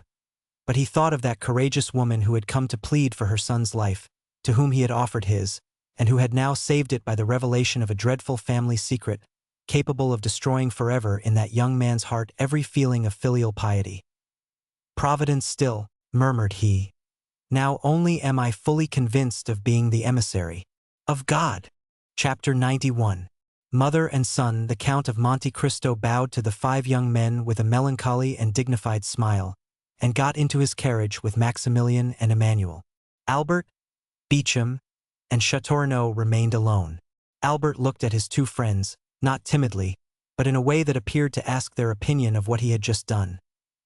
"Indeed, my dear friend," said Beauchamp first, who had either the most feeling or the least dissimulation, "allow me to congratulate you. This is a very unhoped-for conclusion of a very disagreeable affair. Albert remained silent and wrapped in thought. Châteaurenaud contented himself with tapping his boot with his flexible cane. "Are we not going?" said he after this embarrassing silence. "When you please," replied Beauchamp. "Allow me only to compliment M. de Morcerf, who has given proof today of rare chivalric generosity." "Oh, yes," said Châteaurenaud. "It is magnificent," continued Beauchamp, "to be able to exercise so much self-control. Assuredly, as for me, I should have been incapable of it," said Châteaurenaud with most significant coolness. "Gentlemen," interrupted Albert, "I think you did not understand that something very serious had passed between M. de Monte Cristo and myself." Possibly," said Beauchamp immediately. "But every simpleton would not be able to understand your heroism, and sooner or later you will find yourself compelled to explain it to them more energetically than would be convenient to your bodily health and the duration of your life. May I give you a friendly counsel? Set out for Naples, The Hague, or St. Petersburg, calm countries, where the point of honor is better understood than among our hot-headed Parisians. Seek quietude and oblivion, so that you may return peaceably to France after a few years. Am I not right, M. de Châteaurenaud? For 0252M, that is quite my opinion," said the gentleman. "Nothing induces serious duels so much as a duel forsworn." "Thank you, gentlemen," replied Albert with a smile of indifference. "I shall follow your advice, not because you give it, but because I had before intended to quit France. I thank you equally for the service you have rendered me in being my seconds. It is deeply engraved on my heart, and, after what you have just said, I remember that only." Châteaurenaud and Beauchamp looked at each other. The impression was the same on both of them, and the tone in which Morcerf had just expressed his thanks was so determined that the position would have become embarrassing for all if the conversation had continued. "Goodbye, Albert," said Beauchamp suddenly, carelessly extending his hand to the young man. The latter did not appear to arouse from his lethargy. In fact, he did not notice the offered hand. "Goodbye," said Châteaurenaud in his turn, keeping his little cane in his left hand, and saluting with his right that Albert's lips scarcely whispered goodbye. But his look was more explicit. It expressed a whole poem of restrained anger, proud disdain, and generous indignation. He preserved his melancholy and motionless position for some time after his two friends had regained their carriage. Then suddenly unfastening his horse from the little tree to which his servant had tied it, he mounted and galloped off in the direction of Paris. In a quarter of an hour he was entering the house in the Rue du Helder. As he alighted, he thought he saw his father's pale face behind the curtain of the Count's bedroom. Albert turned away his head with a sigh and went to his own apartments. He cast one lingering look on all the luxuries which had rendered life so easy and so happy since his infancy. He looked at the pictures, whose faces seemed to smile, and the landscapes, which appeared painted in brighter colors. Then he took away his mother's portrait with its oaken frame, leaving the gilt frame from which he took it black and empty. Then he arranged all his beautiful Turkish arms, his fine English guns, his Japanese china, his cups mounted in silver, his artistic bronzes by Feuchers or Barry, examined the cupboards and placed the key in each, threw into a drawer of his secrétaire, which he left open, all the pocket money he had about him, and with it the 1,000 fancy jewels from his vases and his jewel boxes. Then he made an exact inventory of everything, and placed it in the most conspicuous part of the table. After putting aside the books and papers which had collected there at the beginning of this work, his servant, notwithstanding orders to the contrary, came to his room. "What do you want?" asked he, with a more sorrowful than angry tone. "Pardon me, sir," replied the valet. "You had forbidden me to disturb you, but the Count of Morcerf has called me." "Well," said Albert, "I did not like to go to him without first seeing you." "Why?" "Because the Count is doubtless aware that I accompanied you to the meeting this morning." "For 0254M it is probable," said Albert. "And since he has sent for me, it is doubtless to question me on what happened there." "What must I answer?" "The truth." "Then I shall say the duel did not take place?" "You will say I apologized to the Count of Monte Cristo." "Go." The valet bowed and retired, and Albert returned to his inventory. As he was finishing this work, the sound of horses prancing in the yard, and the wheels of a carriage shaking his window, attracted his attention. He approached the window and saw his father get into it and drive away. The door was scarcely closed when Albert bent his steps to his mother's room, and, no one being there to announce him, he advanced to her bedchamber, and distressed by what he saw and guessed, stopped for one moment at the door to ask if the same idea had animated these two beings. Mercédès was doing the same in her apartments that he had just done in his. Everything was in order. Laces, dresses, jewels, linen, money, all were arranged in the drawers, and the Countess was carefully collecting the keys. Albert saw all these preparations and understood them, and exclaiming, "My mother!" he threw his arms around her neck. The artist who could have depicted the expression of these two countenances would certainly have made of them a beautiful picture.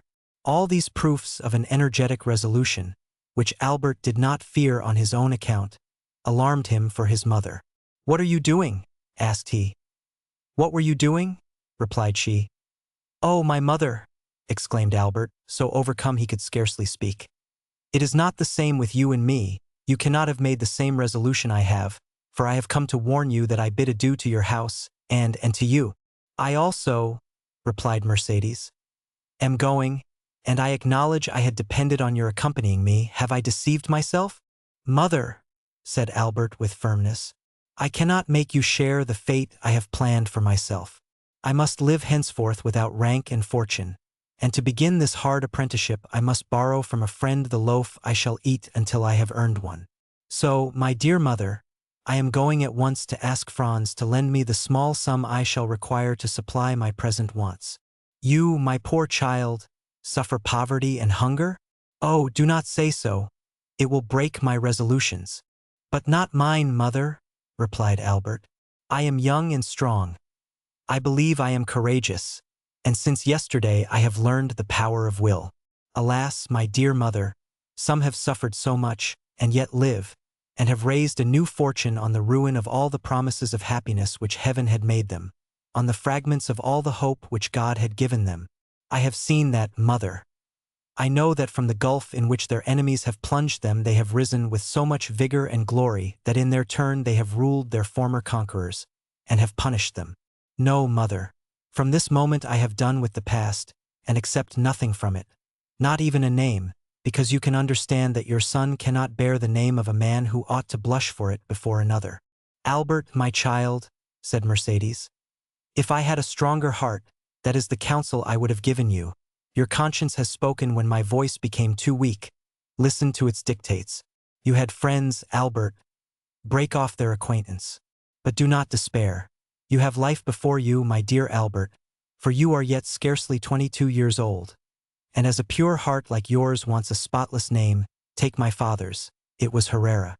I am sure, my dear Albert, whatever may be your career, you will soon render that name illustrious. Then, my son, return to the world still more brilliant because of your former sorrows. And if I am wrong, still let me cherish these hopes, for I have no future to look forward to. For me the grave opens when I pass the threshold of this house. I will fulfill all your wishes, my dear mother," said the young man. "Yes, I share your hopes. The anger of heaven will not pursue us, since you are pure and I am innocent. But, since our resolution is formed, let us act promptly. M. De Morcerf went out about half an hour ago. The opportunity is favorable to avoid an explanation." "I am ready, my son," said Mercédès. Albert ran to fetch a carriage. He recollected that there was a small furnished house to let in the Rue de Saints-Pérez, where his mother would find a humble but decent lodging, and thither he intended conducting the Countess. As the carriage stopped at the door, and Albert was alighting, a man approached and gave him a letter. Albert recognized the bearer. "From the Count," said Bertuccio.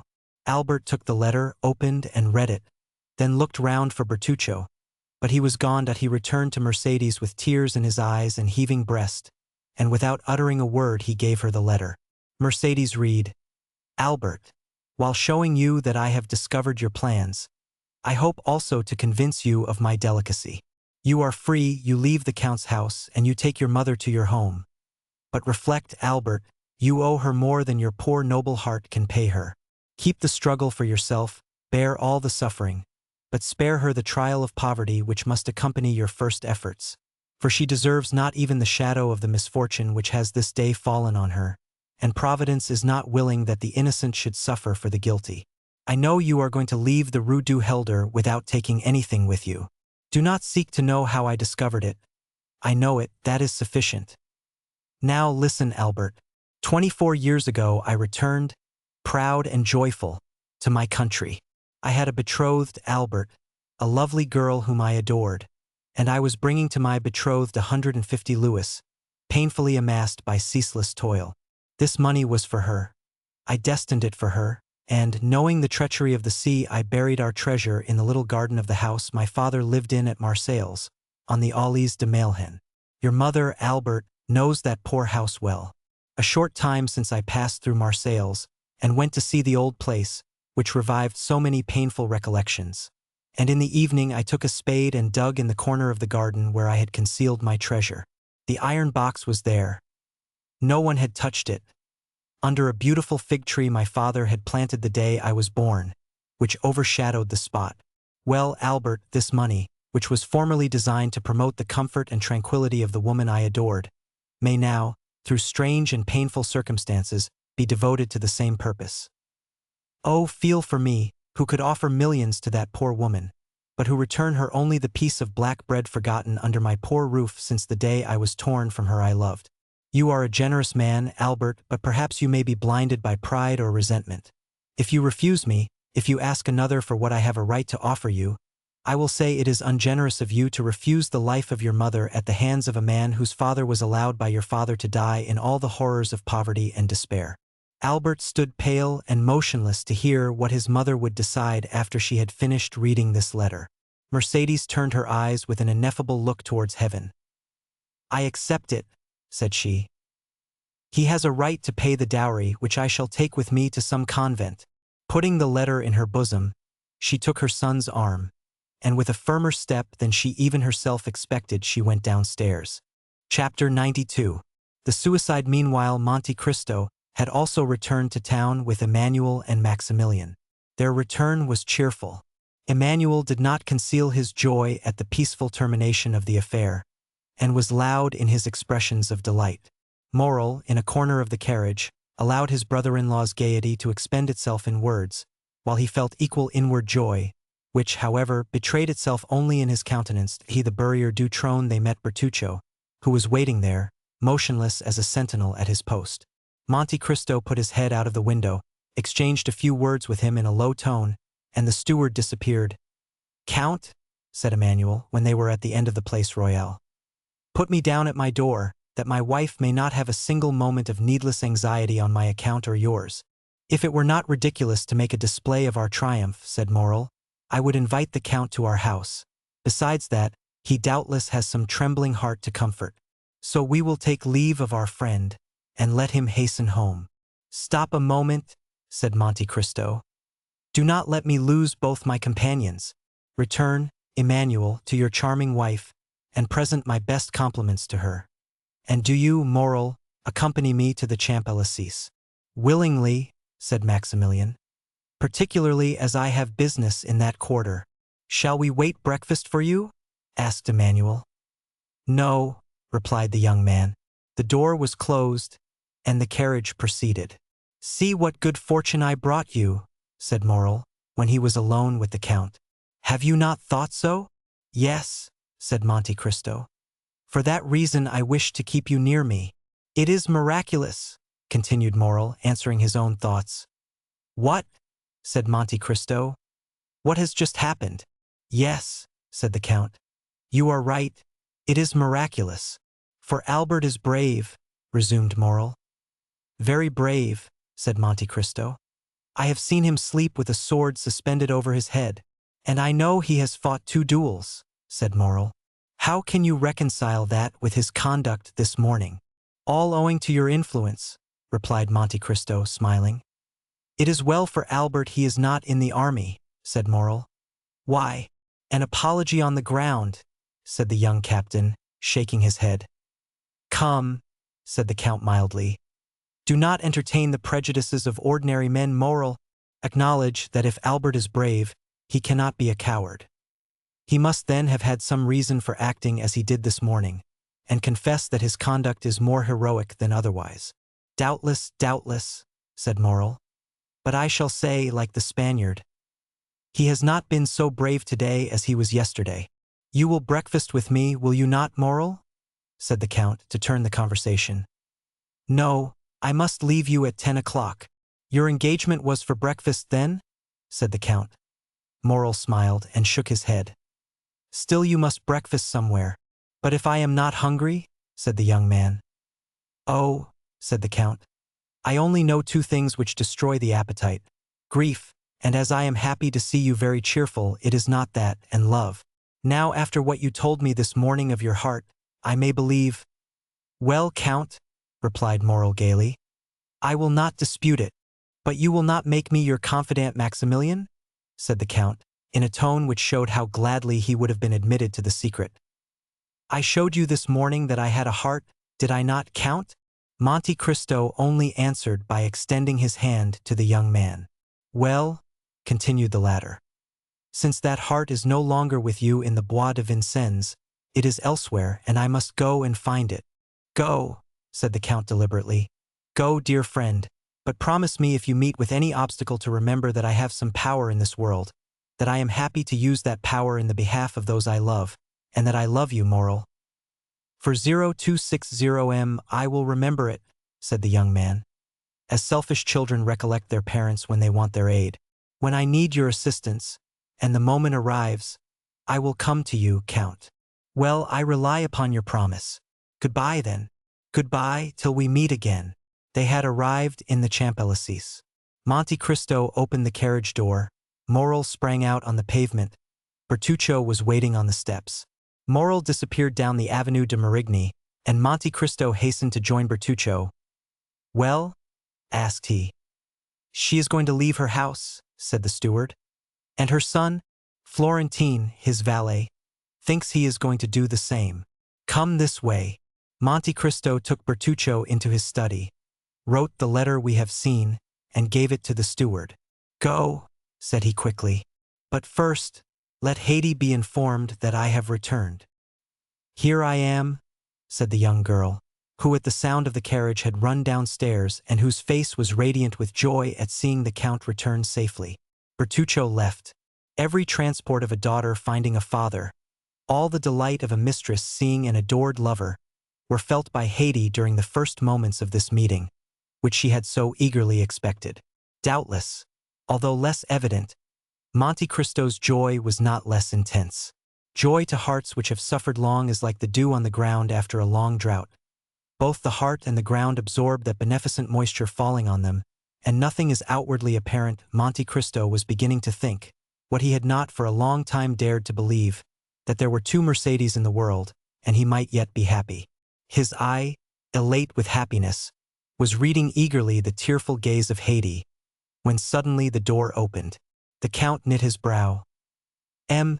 de Morcerf, said Baptistin, as if that name sufficed for his excuse. In fact, the Count's face brightened. Which? Asked he. The Viscount or the Count? The Count. Oh, exclaimed Haydée. Is it not yet over? I know not if it is finished, my beloved child, said Monte Cristo, taking the young girl's hands. But I do know you have nothing more to fear. But it is the wretched. That man cannot injure me, Haydée, said Monte Cristo.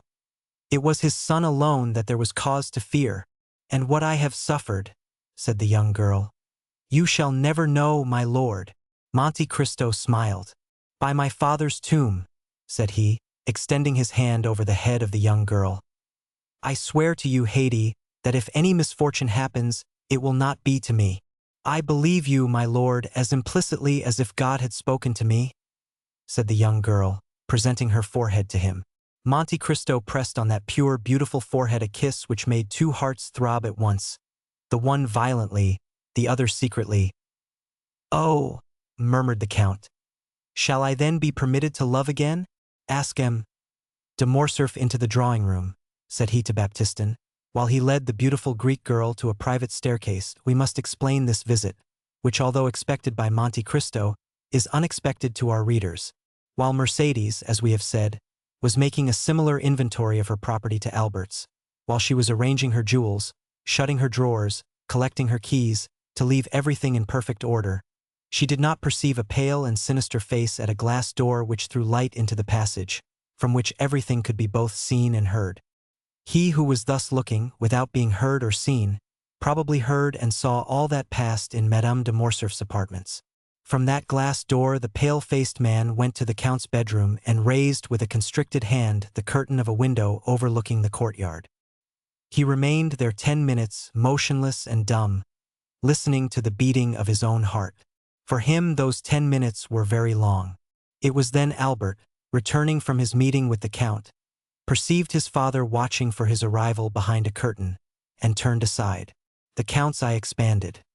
He knew Albert had insulted the Count dreadfully, and that in every country in the world such an insult would lead to a deadly duel. Albert returned safely.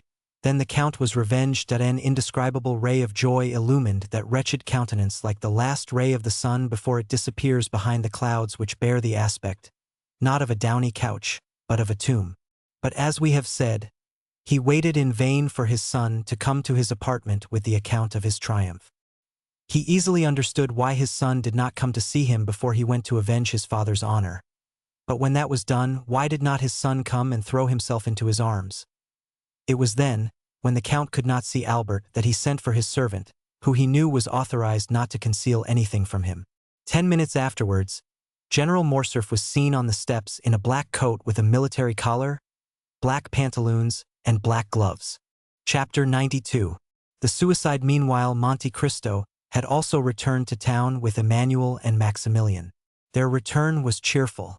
Emmanuel did not conceal his joy at the peaceful termination of the affair, and was loud in his expressions of delight. Morrel, in a corner of the carriage, allowed his brother-in-law's gaiety to expend itself in words, while he felt equal inward joy, which, however, betrayed itself only in his countenance. He, the Barrier du Trône, they met Bertuccio, who was waiting there, motionless as a sentinel at his post. Monte Cristo put his head out of the window, exchanged a few words with him in a low tone, and the steward disappeared. "Count," said Emmanuel, when they were at the end of the Place Royale, "put me down at my door, that my wife may not have a single moment of needless anxiety on my account or yours." "If it were not ridiculous to make a display of our triumph," said Morrel, "I would invite the Count to our house. Besides that, he doubtless has some trembling heart to comfort. So we will take leave of our friend, and let him hasten home." "Stop a moment," said Monte Cristo. "Do not let me lose both my companions. Return, Emmanuel, to your charming wife, and present my best compliments to her. And do you, Morrel, accompany me to the Champs-Élysées." "Willingly," said Maximilian, "particularly as I have business in that quarter." "Shall we wait breakfast for you?" asked Emmanuel. "No," replied the young man. The door was closed, and the carriage proceeded. "See what good fortune I brought you," said Morrel, when he was alone with the Count. "Have you not thought so?" "Yes," said Monte Cristo. "For that reason I wish to keep you near me." "It is miraculous," continued Morrel, answering his own thoughts. "What?" said Monte Cristo. "What has just happened?" "Yes," said the Count. "You are right. It is miraculous." "For Albert is brave," resumed Morrel. "Very brave," said Monte Cristo. "I have seen him sleep with a sword suspended over his head, and I know he has fought 2 duels," said Morrel. "How can you reconcile that with his conduct this morning?" "All owing to your influence," replied Monte Cristo, smiling. "It is well for Albert he is not in the army," said Morrel. "Why, an apology on the ground," said the young captain, shaking his head. "Come," said the Count mildly. "Do not entertain the prejudices of ordinary men, Morrel. Acknowledge that if Albert is brave, he cannot be a coward. He must then have had some reason for acting as he did this morning, and confess that his conduct is more heroic than otherwise." "Doubtless, doubtless," said Morrel. "But I shall say, like the Spaniard, he has not been so brave today as he was yesterday." "You will breakfast with me, will you not, Morrel?" said the Count, to turn the conversation. "No, I must leave you at 10 o'clock. "Your engagement was for breakfast then?" said the Count. Morrel smiled and shook his head. "Still you must breakfast somewhere." "But if I am not hungry?" said the young man. "Oh," said the Count, "I only know 2 things which destroy the appetite: grief and as I am happy to see you very cheerful, it is not that, and love. Now after what you told me this morning of your heart, I may believe—" "Well, Count," replied Morrel gaily, "I will not dispute it. But you will not make me your confidant Maximilian?" said the Count, in a tone which showed how gladly he would have been admitted to the secret. "I showed you this morning that I had a heart, did I not, Count?" Monte Cristo only answered by extending his hand to the young man. "Well," continued the latter, "since that heart is no longer with you in the Bois de Vincennes, it is elsewhere, and I must go and find it." "Go," said the Count deliberately. "Go, dear friend, but promise me if you meet with any obstacle to remember that I have some power in this world, that I am happy to use that power in the behalf of those I love, and that I love you, Morrel." "For 0260M I will remember it," said the young man, "as selfish children recollect their parents when they want their aid.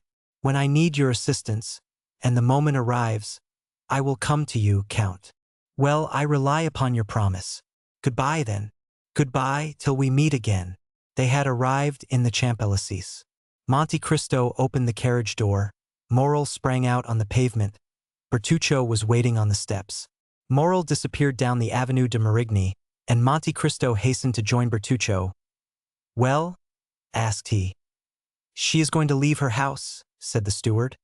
"And her son, Florentine, his valet, thinks he is going to do the same. Come this way." Monte Cristo took Bertuccio into his study, wrote the letter we have seen, and gave it to the steward. "Go," said he quickly. "But first, let Haydée be informed that I have returned." "Here I am," said the young girl, who at the sound of the carriage had run downstairs and whose face was radiant with joy at seeing the Count return safely. Bertuccio left.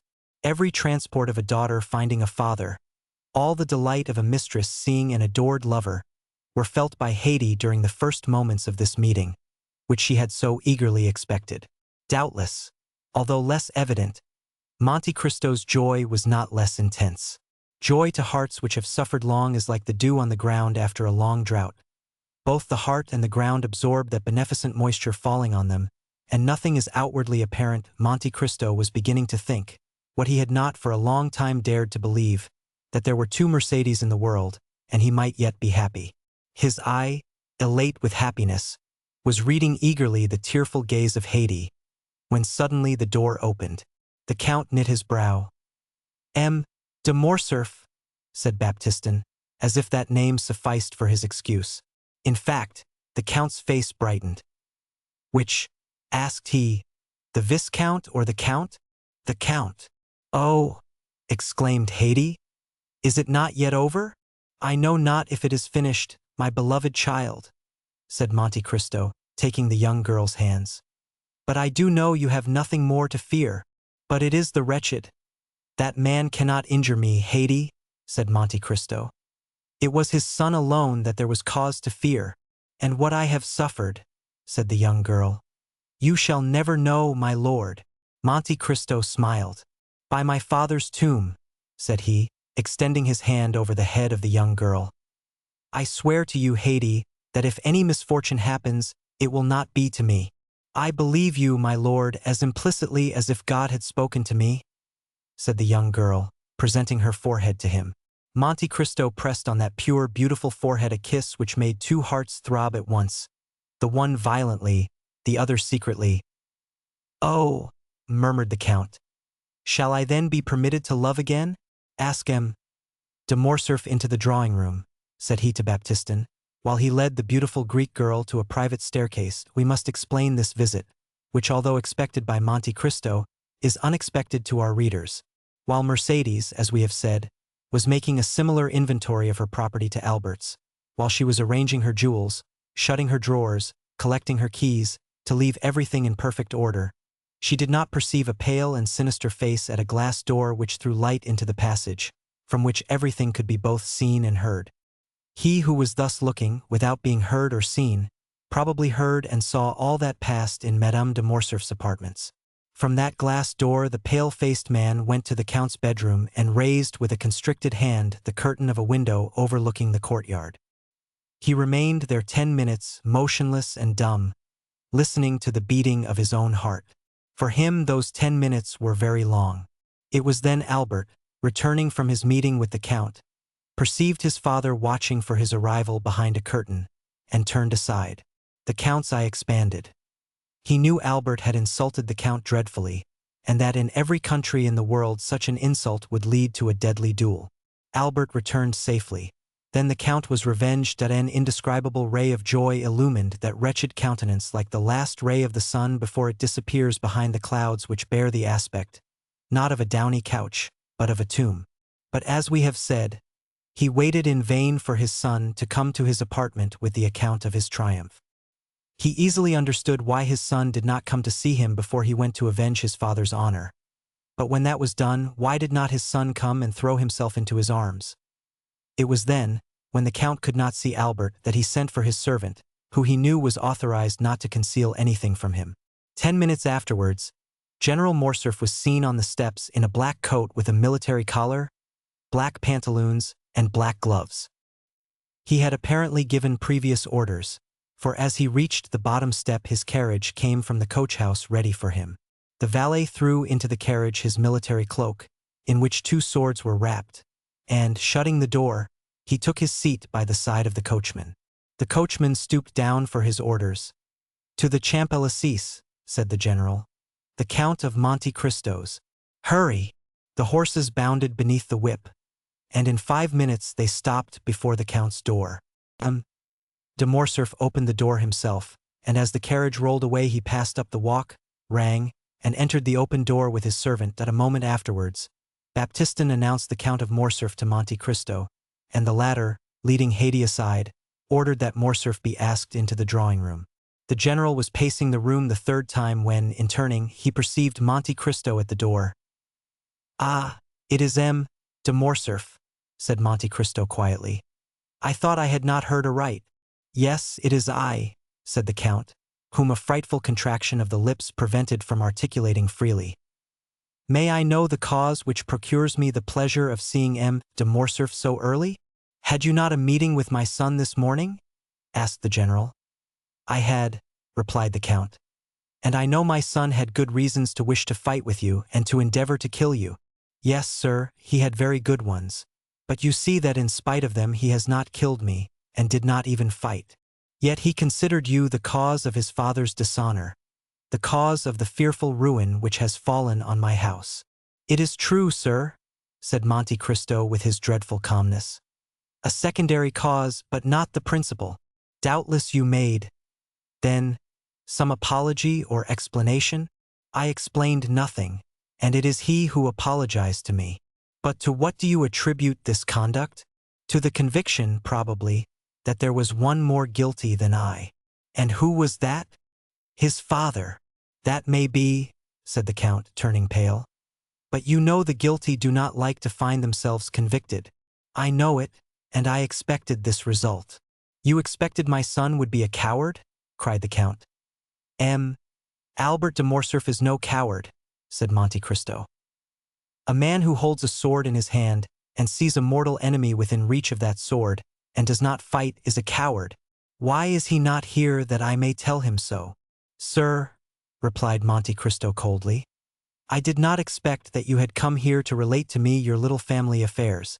Go and tell Albert that, and he may know what to answer you." "Oh, no, no," said the general, smiling faintly. "I did not come for that purpose, you are right. I came to tell you that I also look upon you as my enemy. I came to tell you that I hate you instinctively, that it seems as if I had always known you and always hated you, and, in short, since the young people of the present day will not fight, it remains for us to do so." "Do you think so, sir?" "Certainly. And when I told you I had foreseen the result, it is the honor of your visit I alluded to." "So much the better. Are you prepared?" "Yes, sir." "You know that we shall fight till one of us is dead," said the general, whose teeth were clenched with rage. "Until one of us dies," repeated Monte Cristo, moving his head slightly up and down. "Let us start, then, we need no witnesses." "Very true," said Monte Cristo. "It is unnecessary, we know each other so well." "On the contrary," said the Count, "we know so little of each other." "Indeed?" said Monte Cristo with the same indomitable coolness. "Let us see. Are you not the soldier Fernand who deserted on the eve of the Battle of Waterloo? Are you not the Lieutenant Fernand who served as guide and spy to the French army in Spain? Are you not the Captain Fernand who betrayed, sold, and murdered his benefactor, Ali? And have not all these Fernands, united, made Lieutenant General, the Count of Morcerf, peer of France?" "Oh," cried the general as if branded with a hot iron, "wretch, to reproach me with my shame when about, perhaps, to kill me. No, I did not say I was a stranger to you. I know well, demon, that you have penetrated into the darkness of the past, and that you have read, by the light of what torch I know not, every page of my life. But perhaps I may be more honorable in my shame than you under your pompous coverings. No, no, I am aware you know me. But I know you only as an adventurer sewn up in gold and jewelry. You call yourself, in Paris, the Count of Monte Cristo. In Italy, Sinbad the Sailor. In Malta, I forget what. But it is your real name I want to know, in the midst of your 100 names, that I may pronounce it when we meet to fight, at the moment when I plunge my sword through your heart." The Count of Monte Cristo turned dreadfully pale. His eye seemed to burn with a devouring fire. He leaped towards a dressing-room near his bedroom, and in less than a moment, tearing off his cravat, his coat and waistcoat, he put on a sailor's jacket and hat, from beneath which rolled his long black hair. He returned thus, formidable and implacable, advancing with his arms crossed on his breast, towards the general, who could not understand why he had disappeared, but who on seeing him again, and feeling his teeth chatter and his legs sink under him, drew back, and only stopped when he found a table to support his clenched hand. "Fernand," cried he, "of my 100 names I need only tell you one to overwhelm you, but you guess it now, do you not? Or, rather, you remember it? For, notwithstanding all my sorrows and my tortures, I show you today a face which the happiness of revenge makes young again. A face you must often have seen in your dreams since your marriage with Mercédès, my betrothed." The general, with his head thrown back, hands extended, gaze fixed, looked silently at this dreadful apparition. Then, seeking the wall to support him, he glided along close to it until he reached the door, through which he went out backwards, uttering this single mournful, lamentable, distressing cry, "Edmond Dantès!" Then, with sighs which were unlike any human sound, he dragged himself to the door, reeled across the courtyard, and falling into the arms of his valet, he said in a voice scarcely intelligible, "Home, home!" The fresh air and the shame he felt at having exposed himself before his servants partly recalled his senses, but the ride was short, and as he drew near his house all his wretchedness revived. He stopped at a short distance from the house and alighted. The door was wide open, a hackney coach was standing in the middle of the yard, a strange sight before so noble a mansion. The Count looked at it with terror, but without daring to inquire its meaning, he rushed towards his apartment. 2 persons were coming down the stairs. He had only time to creep into an alcove to avoid them. It was Mercédès leaning on her son's arm and leaving the house. They passed close by the unhappy being, who, concealed behind the damask curtain, almost felt Mercédès' dress brush past him, and his son's warm breath, pronouncing these words, "Courage, mother! Come! This is no longer our home." The words died away, the steps were lost in the distance. The general drew himself up, clinging to the curtain. He uttered the most dreadful sob which ever escaped from the bosom of a father abandoned at the same time by his wife and son.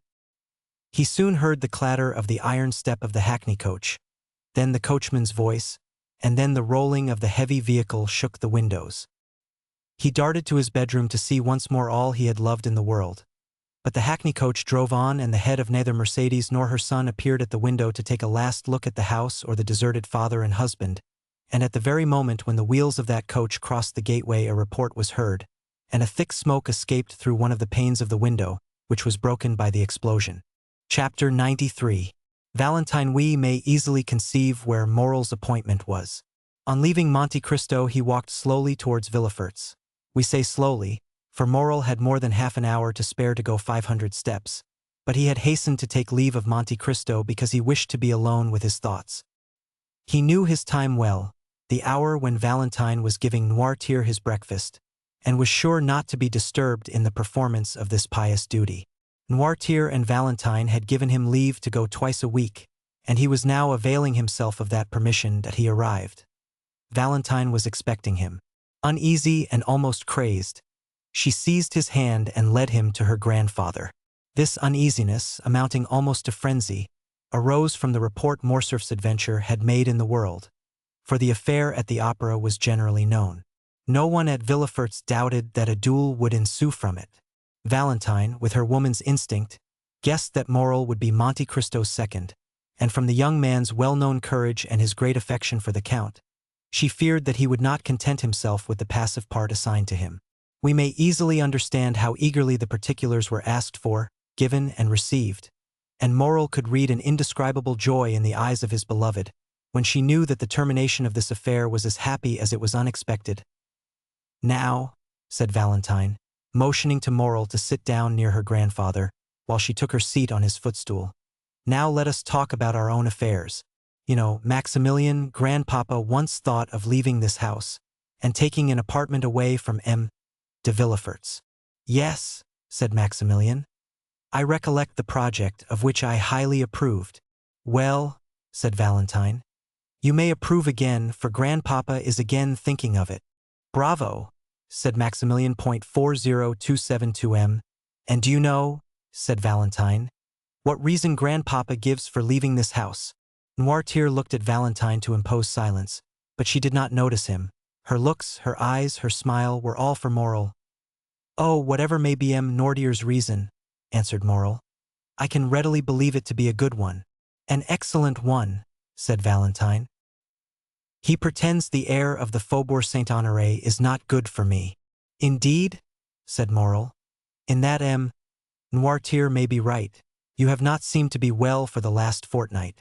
"Not very," said Valentine, "and grandpapa has become my physician, and I have the greatest confidence in him, because he knows everything."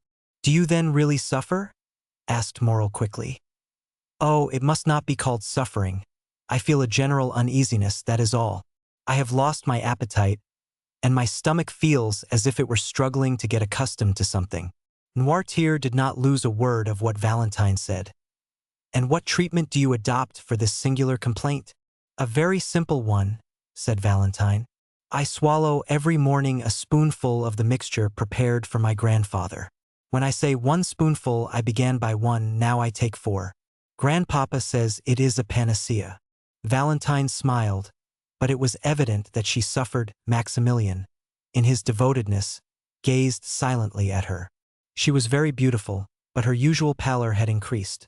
Her eyes were more brilliant than ever, and her hands, which were generally white like mother of pearl, now more resembled wax, to which time was adding a yellowish hue. From Valentine the young man looked towards Noirtier. The latter watched with strange and deep interest the young girl, absorbed by her affection, and he also, like Morel, followed those traces of inward suffering which was so little perceptible to a common observer that they escaped the notice of everyone but the grandfather and the lover. "But," said Morel, "I thought this mixture, of which you now take 4 spoonfuls, was prepared for M. Noirtier?" "I know it is very bitter," said Valentine. "So bitter that all I drink afterwards appears to have the same taste." Noirtier looked inquiringly at his granddaughter. "Yes, grandpapa," said Valentine. "It is so. Just now, before I came down to you, I drank a glass of sugared water. I left half because it seemed so bitter." Noirtier turned pale, and made a sign that he wished to speak. Valentine rose to fetch the dictionary. Noirtier watched her with evident anguish. In fact, the blood was rushing to the young girl's head already. Her cheeks were becoming red. "Oh," cried she, without losing any of her cheerfulness. "This is singular. I can't see. Did the sun shine in my eyes?" And she leaned against the window. "The sun is not shining," said Morel, more alarmed by Noirtier's expression than by Valentine's indisposition. He ran towards her. The young girl smiled. "Cheer up," said she to Noirtier. "Do not be alarmed, Maximilien. It is nothing, and has already passed away. But listen, do I not hear a carriage in the courtyard?" She opened Noirtier's door, ran to a window in the passage, and returned hastily. Yes, said she. It is Madame Danglars and her daughter who have come to call on us. Goodbye. I must run away, for they would send here for me, or, rather, farewell till I see you again. Stay with grandpapa, Maximilian. I promise you not to persuade them to stay. For 0274 Immoral watched her as she left the room. He heard her ascend the little staircase which led both to Madame de Villefort's apartments and to hers. As soon as she was gone, Noirtier made a sign to Morel to take the dictionary. Morel obeyed. Guided by Valentine, he had learned how to understand the old man quickly. Accustomed, however, as he was to the work, he had to repeat most of the letters of the alphabet and to find every word in the dictionary, so that it was 10 minutes before the thought of the old man was translated by these words. Fetch the glass of water and the decanter from Valentine's room. Morel rang immediately for the servant who had taken Barrois's situation, and in Noirtier's name gave that order. The servant soon returned. The decanter and the glass were completely empty. Noirtier made a sign that he wished to speak. "Why are the glass and decanter empty?" asked he. Valentine said she only drank half the glassful. The translation of this new question occupied another 5 minutes. "I do not know," said the servant. "But the housemaid is in Mademoiselle Valentine's room. Perhaps she has emptied them." "Ask her," said Morel, translating Noirtier's thought this time by his look. The servant went out, but returned almost immediately. "Mademoiselle Valentine passed through the room to go to Madame de Villefort's," said he. "And in passing, as she was thirsty, she drank what remained in the glass. As for the decanter, Master Edward had emptied that to make a pond for his ducks." Noirtier raised his eyes to heaven, as a gambler does who stakes his all on one stroke.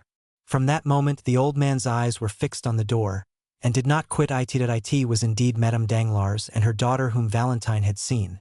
They had been ushered into Madame de Villefort's room, who had said she would receive them there. That is why Valentine passed through her room, which was on a level with Valentine's, and only separated from it by Edward's. The two ladies entered the drawing-room with that sort of official stiffness which preludes a formal communication. Among worldly people manner is contagious. Madame de Villefort received them with equal solemnity. Valentine entered at this moment, and the formalities were resumed. "My dear friend," said the Baroness, while the two young people were shaking hands, "I and Eugenie are come to be the first to announce to you the approaching marriage of my daughter with Prince Cavalcanti." Danglars kept up the title of Prince. The popular banker found that it answered better than Count. "Allow me to present you my sincere congratulations," replied Madame de Villefort. "Prince Cavalcanti appears to be a young man of rare qualities." "For 0276 listen," said the Baroness, smiling. "Speaking to you as a friend, I can say that the prince does not yet appear all he will be. He has about him a little of that foreign manner by which French persons recognize, at first sight, the Italian or German nobleman. Besides, he gives evidence of great kindness of disposition, much keenness of wit, and as to suitability, M. Danglars assures me that his fortune is majestic. That is his word." "And then," said Eugenie, while turning over the leaves of Madame de Villefort's album, "add that you have taken a great fancy to the young man." "And," said Madame de Villefort, "I need not ask you if you share that fancy." "I?" replied Eugenie with her usual candor. "Oh, not the least in the world, madame. My wish was not to confine myself to domestic cares, or the caprices of any man, but to be an artist, and consequently free in heart, in person, and in thought." Eugenie pronounced these words with so firm a tone that the color mounted to Valentine's cheeks. The timid girl could not understand that vigorous nature which appeared to have none of the timidities of woman. "At any rate," said she, "since I am to be married whether I will or not, I ought to be thankful to Providence for having released me from my engagement with M. Albert de Morcerf, or I should this day have been the wife of a dishonored man." "It is true," said the Baroness, with that strange simplicity sometimes met with among fashionable ladies, and of which plebeian intercourse can never entirely deprive them. "It is very true that had not the Morcerfs hesitated, my daughter would have married Monsieur Albert. The general depended much on it. He even came to force M. Danglars. We have had a narrow escape." "But," said Valentine timidly, "does all the father's shame revert upon the son? Monsieur Albert appears to me quite innocent of the treason charged against the general." "Excuse me," said the implacable young girl. "Monsieur Albert claims and well deserves his share. It appears that after having challenged M. de Monte Cristo at the opera yesterday, he apologized on the ground today." "Impossible," said Madame de Villefort. "Ah, my dear friend," said Madame Danglars, with the same simplicity we before noticed. "It is a fact. I heard it from M. Debray, who was present at the explanation." Valentine also knew the truth, but she did not answer. A single word had reminded her that Morrel was expecting her in M. Noirtier's room. Deeply engaged with a sort of inward contemplation, Valentine had ceased for a moment to join in the conversation. She would, indeed, have found it impossible to repeat what had been said the last few minutes, when suddenly Madame Danglars' hand, pressed on her arm, aroused her from her lethargy. "What is it?" said she, starting at Madame Danglars' touch as she would have done from an electric shock. "It is, my dear Valentine," said the Baroness, "that you are, doubtless, suffering." "For 0280 said the young girl, passing her hand across her burning forehead. "Yes, look at yourself in that glass. You have turned pale and then red successively 3 or 4 times in 1 minute." "Indeed," cried Eugenie, "you are very pale." "Oh, do not be alarmed. I have been so for many days." Artless as she was, the young girl knew that this was an opportunity to leave, and besides, Madame de Villefort came to her assistance. "Retire, Valentine," said she. "You are really suffering, and these ladies will excuse you. Drink a glass of pure water, it will restore you." Valentine kissed Eugenie, bowed to Madame Danglars, who had already risen to take her leave, and went out. "That poor child," said Madame de Villefort when Valentine was gone.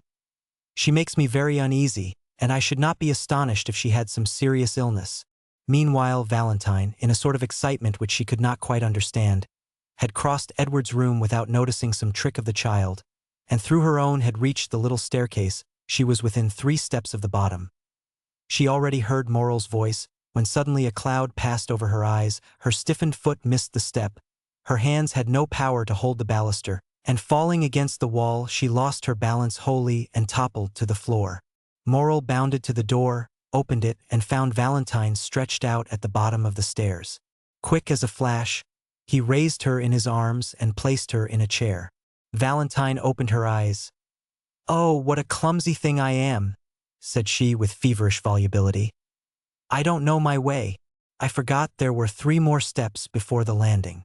"You have hurt yourself, perhaps," said Morrel. "What can I do for you, Valentine?" Valentine looked around her. She saw the deepest terror depicted in Noirtier's eyes. "Don't worry, dear grandpapa," said she, endeavoring to smile. "It is nothing. It is nothing. I was giddy, that is all." "Another attack of giddiness?" said Morrel, clasping his hands. "Oh, attend to it, Valentine, I entreat you." "But no," said Valentine. "No, I tell you it is all past, and it was nothing. Now, let me tell you some news. Eugenie is to be married in a week, and in 3 days there is to be a grand feast, a betrothal festival. We are all invited, my father, Madame de Villefort, and I, at least I understood it so. When will it be our turn to think of these things? Oh, Valentine, you who have so much influence over your grandpapa, try to make him answer, soon." "And do you," said Valentine, "depend on me to stimulate the tardiness and arouse the memory of grandpapa?" "Yes," cried Morrel, "make haste. So long as you are not mine, Valentine, I shall always think I may lose you." "Oh," replied Valentine with a convulsive movement. "Oh, indeed, Maximilian, you are too timid for an officer, for a soldier who, they say, never knows fear. Ha, ha, ha." She burst into a forced and melancholy laugh. Her arms stiffened and twisted. Her head fell back on her chair, and she remained motionless. The cry of terror which was stopped on Noirtier's lips seemed to start from his eyes. Morrel understood it. He knew he must call assistance. The young man rang the bell violently.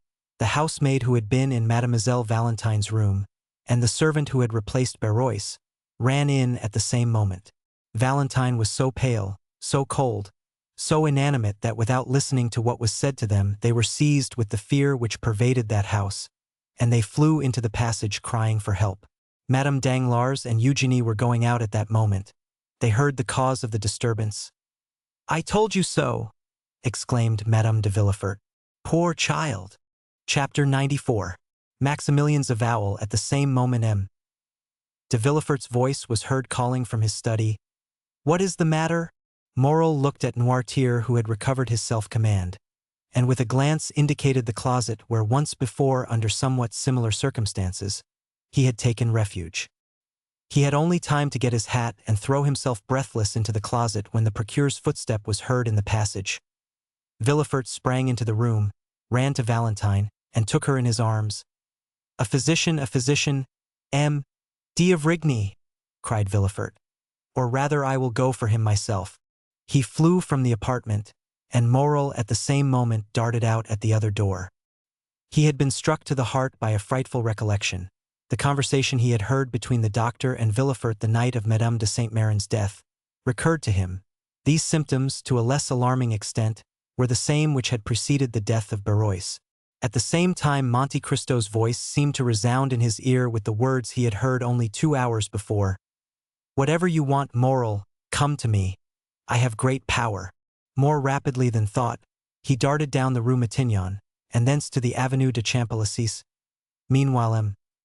de Villefort arrived in a hired cabriolet at M. d'Avrigny's door. He rang so violently that the porter was alarmed. Villefort ran upstairs without saying a word. The porter knew him and let him pass, only calling to him, "In his study, Monsieur Procureur, in his study." Villefort pushed, or rather forced, the door open. "Ah," said the doctor. "Is it you?" "Yes," said Villefort, closing the door after him. "It is I, who am come in my turn to ask you if we are quite alone." "Doctor, my house is accursed." "What?" said the latter with apparent coolness, but with deep emotion. "Have you another invalid?" "Yes, doctor," cried Villefort, clutching his hair. "Yes," d'Avrigny's look implied. "I told you it would be so." Then he slowly uttered these words. "Who is now dying in your house? What new victim is going to accuse you of weakness before God?" A mournful sob burst from Villefort's heart. He approached the doctor, and seizing his arm, "Valentine," said he. "It is Valentine's turn." "Your daughter!" cried d'Avrigny with grief and surprise. "You see you were deceived," murmured the magistrate. "Come and see her, and on her bed of agony entreat her pardon for having suspected her." "Each time you have applied to me," said the doctor, "it has been too late. Still I will go. But let us make haste, sir. With the enemies you have to do with there is no time to be lost." "Oh, this time, doctor, you shall not have to reproach me with weakness. This time I will know the assassin, and will pursue him. Let us try first to save the victim before we think of revenging her," said d'Avrigny. "Come." The same cabriolet which had brought Villefort took them back at full speed, and at this moment Morrel rapped at Monte Cristo's door.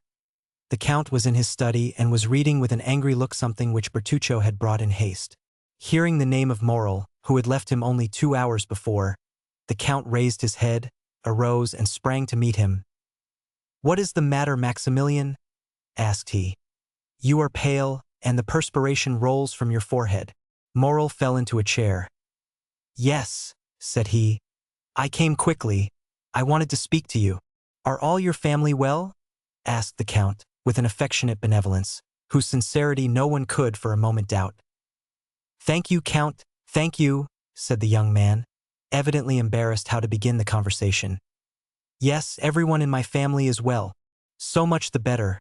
Yet you have something to tell me?" replied the Count with increased anxiety. "Yes," said Morrel. "It is true. I have but now left a house where death has just entered to run to you." "Are you then come from M. de Morcerf's?" asked Monte Cristo. "No," said Morrel. "Is someone dead in his house?" "The general has just blown his brains out," replied Monte Cristo with great coolness. "Oh, what a dreadful event!" cried Maximilian. "Not for the Countess or for Albert," said Monte Cristo. "A dead father or husband is better than a dishonored one. Blood washes out shame." "Poor Countess," said Maximilian. "I pity her very much. She is so noble a woman. Pity Albert also, Maximilian. For believe me, he is the worthy son of the Countess. But let us return to yourself. You have hastened to me. Can I have the happiness of being useful to you? Yes, I need your help. That is, I thought like a madman that you could lend me your assistance in a case where God alone can succor me. Tell me what it is, replied Monte Cristo. Oh, said Morrel, I know not, indeed, if I may reveal this secret to mortal ears, but fatality impels me, necessity constrains me, Count. Morrel hesitated. Do you think I love you? Said Monte Cristo, taking the young man's hand affectionately in his. Oh, you encourage me, and something tells me there, placing his hand on his heart, that I ought to have no secret from you. You are right, Morrel. God is speaking to your heart, and your heart speaks to you. Tell me what it says. Count, will you allow me to send Baptistin to inquire after someone you know? I am at your service, and still more my servants. Oh, I cannot live if she is not better. Shall I ring for Baptistin? No, I will go and speak to him myself. Morrel went out, called Baptistin, and whispered a few words to him. The valet ran directly. Well, have you sent? Asked Monte Cristo, seeing Morrel return. Yes, and now I shall be more calm. You know I am waiting, said Monte Cristo, smiling. Yes, and I will tell you. One evening I was in a garden. A clump of trees concealed me. No one suspected I was there. Two persons passed near me. Allow me to conceal their names for the present. They were speaking in an undertone, and yet I was so interested in what they said that I did not lose a single word. This is a gloomy introduction, if I may judge from your pallor and shuddering, Morrel. Oh yes, very gloomy, my friend. Someone had just died in the house to which that garden belonged. One of the persons whose conversation I overheard was the master of the house. The other, the physician. The former was confiding to the latter his grief and fear, for it was the second time within a month that death had suddenly and unexpectedly entered that house, which was apparently destined to destruction by some exterminating angel, as an object of God's anger. Ah, indeed, said Monte Cristo, looking earnestly at the young man, and by an imperceptible movement turning his chair, so that he remained in the shade while the light fell full on Maximilian's face. Yes, continued Morrel, death had entered that house twice within 1 month. And what did the doctor answer? Asked Monte Cristo. He replied, that the death was not a natural one, and must be attributed to what? To poison. Indeed, said Monte Cristo with a slight cough which in moments of extreme emotion helped him to disguise a blush, or his pallor, or the intense interest with which he listened. Indeed, Maximilian, did you hear that? Yes, my dear Count, I heard it. And the doctor added that if another death occurred in a similar way he must appeal to justice. Monte Cristo listened, or appeared to do so, with the greatest calmness. Well, said Maximilian. Death came a third time, and neither the master of the house nor the doctor said a word. Death is now, perhaps, striking a fourth blow. Count, what am I bound to do, being in possession of this secret?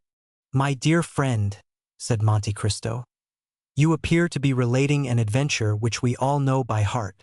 I know the house where you heard it, or one very similar to it. A house with a garden, a master, a physician, and where there have been 3 unexpected and sudden deaths. Well, I have not intercepted your confidence, and yet I know all that as well as you, and I have no conscientious scruples. No, it does not concern me. You say an exterminating angel appears to have devoted that house to God's anger. Well, who says your supposition is not reality? Do not notice things which those whose interest it is to see them pass over. If it is God's justice, instead of his anger, which is walking through that house, Maximilian, turn away your face and let his justice accomplish its purpose. Morrel shuddered. There was something mournful, solemn, and terrible in the Count's manner. Besides, continued he, in so changed a tone that no one would have supposed it was the same person speaking. Besides, who says that it will begin again? It has returned, Count, exclaimed Morrel. That is why I hastened to you. Well, what do you wish me to do? Do you wish me, for instance, to give information to the procureur? Monte Cristo uttered the last words with so much meaning that Morrel, starting up, cried out, You know of whom I speak, Count, do you not? Perfectly well, my good friend, and I will prove it to you by putting the dots to the I, or rather by naming the persons. You were walking one evening in M. de Villefort's garden. From what you relate, I suppose it to have been the evening of Madame de Saint-Méran's death. You heard M. de Villefort talking to M. d'Avrigny about the death of M. de Saint-Méran, and that no less surprising of the Countess. M. d'Avrigny said he believed they both proceeded from poison, and you, honest man, have ever since been asking your heart and sounding your conscience to know if you ought to expose or conceal this secret. We are no longer in the Middle Ages. There is no longer a Vemgericht or free tribunals. What do you want to ask these people? Conscience, what hast thou to do with me? As Sterne said, my dear fellow, let them sleep on if they are asleep. Let them grow pale in their drowsiness, if they are disposed to do so, and pray do you remain in peace, who have no remorse to disturb you. Deep grief was depicted on Morel's features. He seized Monte Cristo's hand. But it is beginning again, I say. Well, said the Count, astonished at his perseverance, which he could not understand, and looking still more earnestly at Maximilian. Let it begin again. It is like the house of the Atridae wink with a frown 19. God has condemned them, and they must submit to their punishment. They will all disappear, like the fabrics children build with cards, and which fall, one by one, under the breath of their builder, even if there are 200 of them. 3 months since it was M.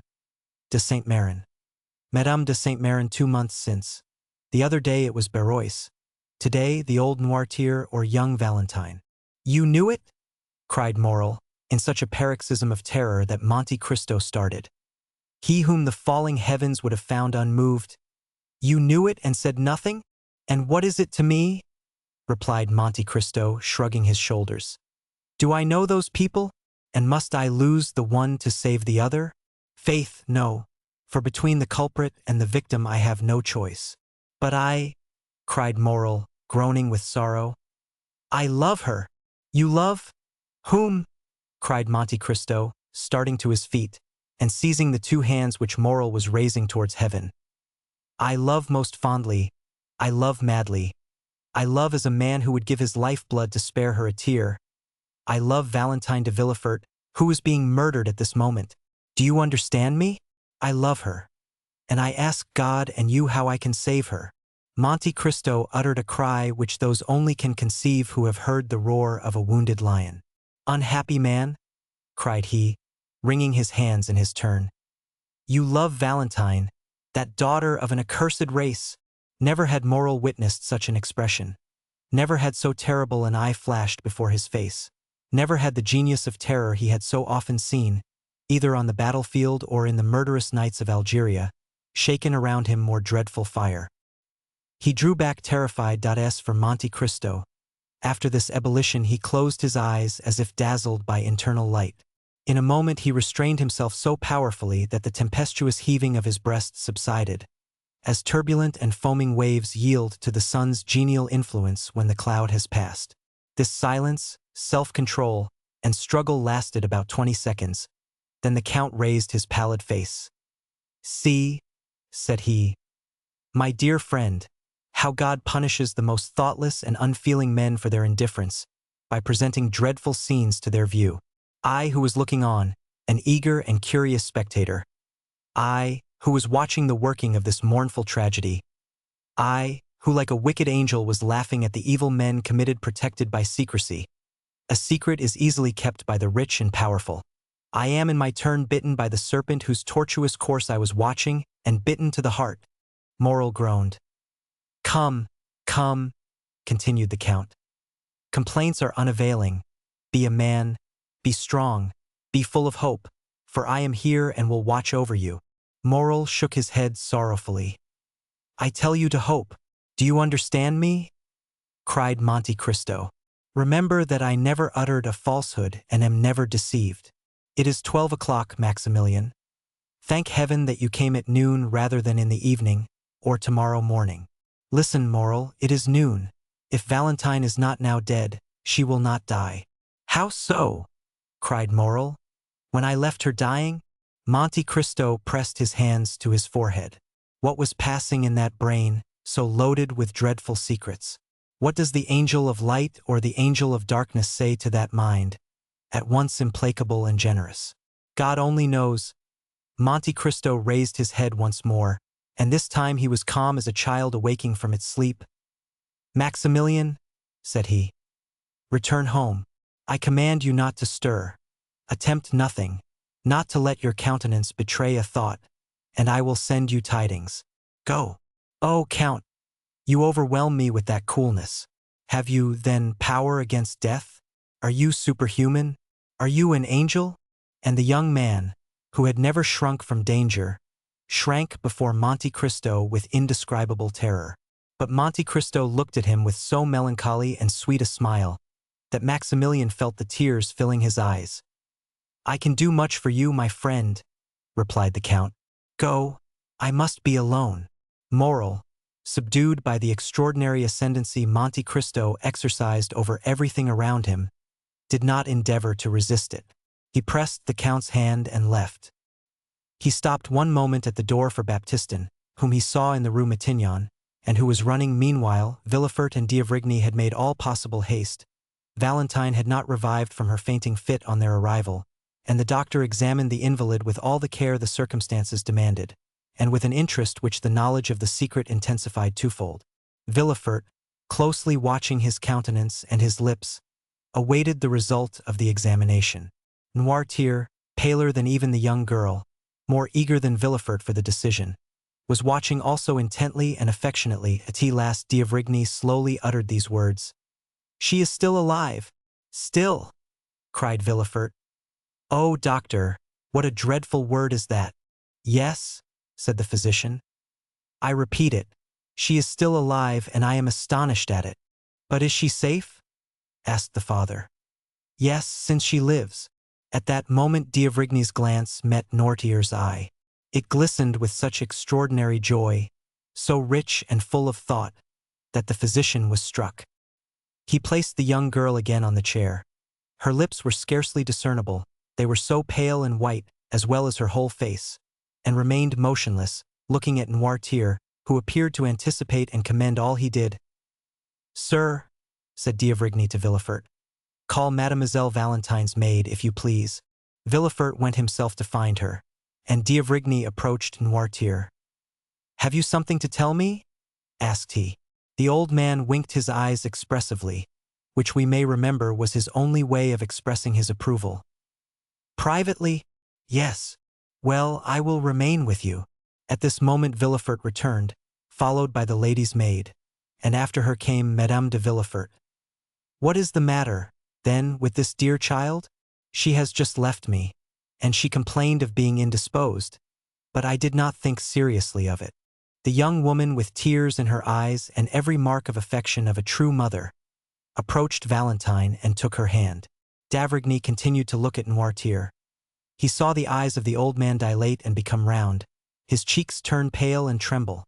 The perspiration stood in drops upon his forehead. "Ah," said he, involuntarily following Noirtier's eyes, which were fixed on Madame de Villefort, who repeated, "This poor child would be better in bed. Come, Fanny, we will put her to bed." D'Avrigny, who saw that would be a means of his remaining alone with Noirtier, expressed his opinion that it was the best thing that could be done. But he forbade that anything should be given to her except what he ordered. They carried Valentine away. She had revived, but could scarcely move or speak, so shaken was her frame by the attack. She had, however, just power to give one parting look to her grandfather, who in losing her seemed to be resigning his very soul. D'Avrigny followed the invalid, wrote a prescription, ordered Villefort to take a cabriolet, go in person to a chemist's to get the prescribed medicine, bring it himself, and wait for him in his daughter's room. Then, having renewed his injunction not to give Valentine anything, he went down again to Noirtier, shut the doors carefully, and after convincing himself that no one was listening, Monte Cristo uttered the last words with so much meaning that Morrel, starting up, cried out, "You know of whom I speak, Count, do you not?" "Perfectly well, my good friend, and I will prove it to you by putting the dots to the I, or rather by naming the persons. You were walking one evening in M. de Villefort's garden. From what you relate, I suppose it to have been the evening of Madame de Saint-Méran's death. You heard M. de Villefort talking to M. d'Avrigny about the death of M. de Saint-Méran, and that no less surprising of the Countess. M. d'Avrigny said he believed they both proceeded from poison. And you, honest man, have ever since been asking your heart and sounding your conscience to know if you ought to expose or conceal this secret. We are no longer in the Middle Ages. There is no longer a Vemgericht or free tribunals. What do you want to ask these people? Conscience, what hast thou to do with me?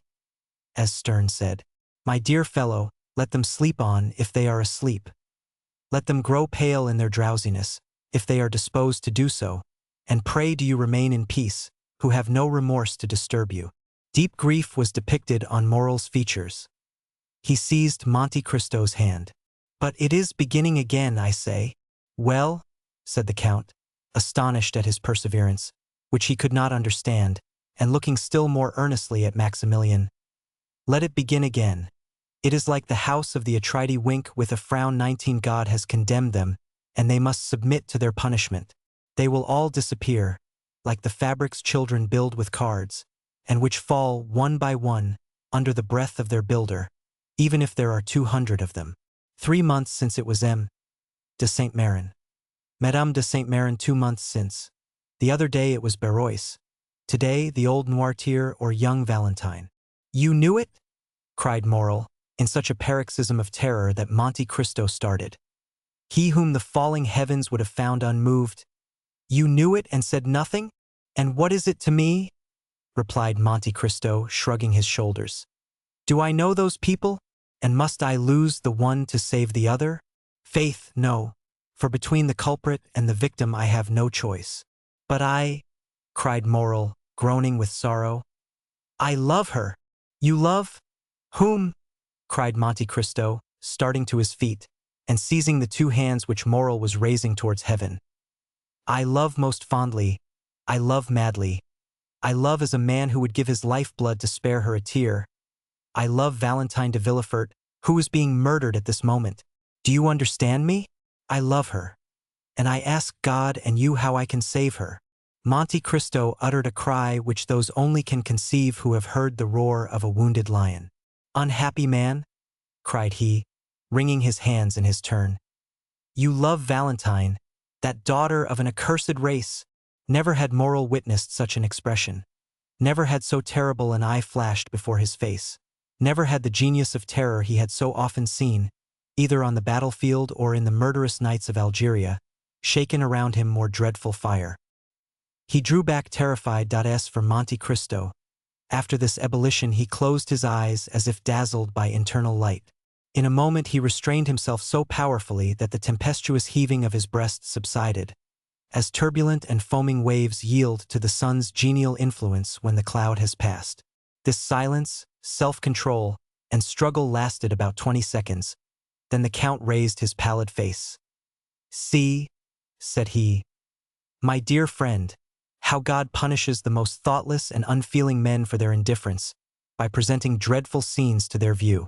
I, who was looking on, an eager and curious spectator.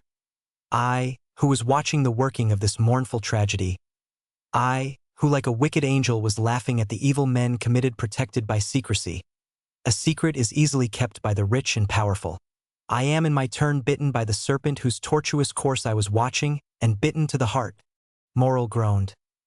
Come, come, continued the Count. Complaints are unavailing.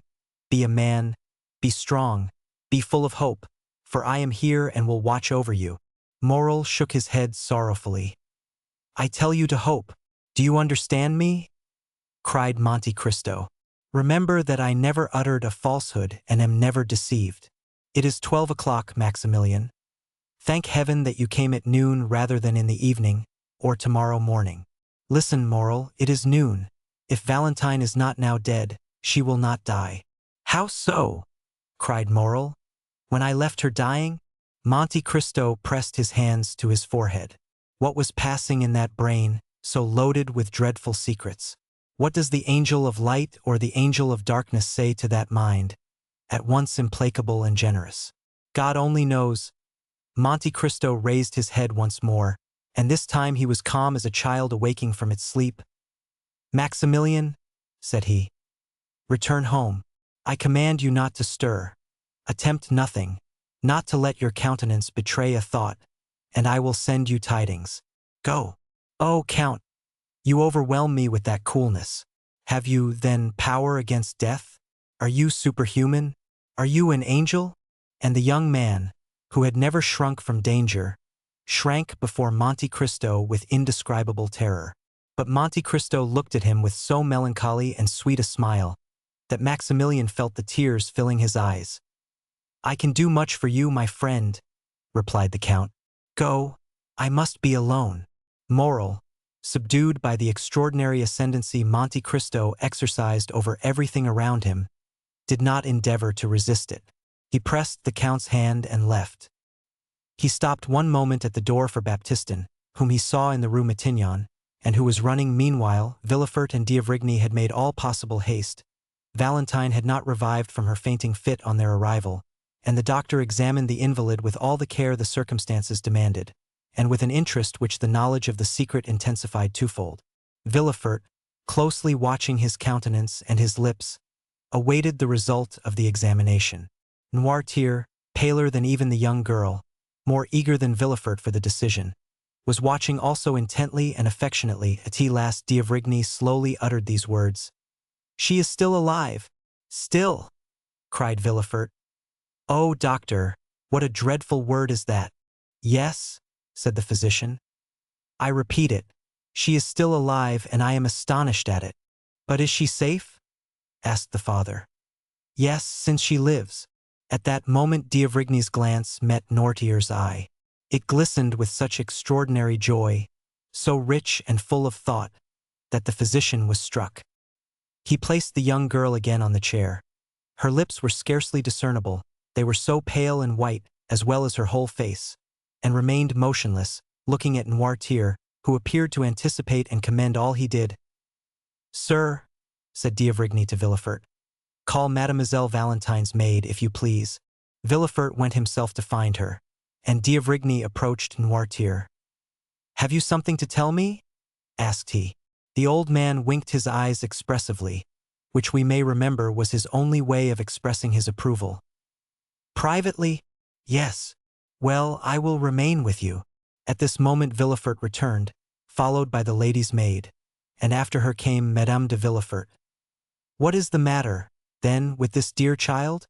She has just left me, and she complained of being indisposed, but I did not think seriously of it." The young woman, with tears in her eyes and every mark of affection of a true mother, approached Valentine and took her hand. D'Avrigny continued to look at Noirtier. He saw the eyes of the old man dilate and become round, his cheeks turn pale and tremble.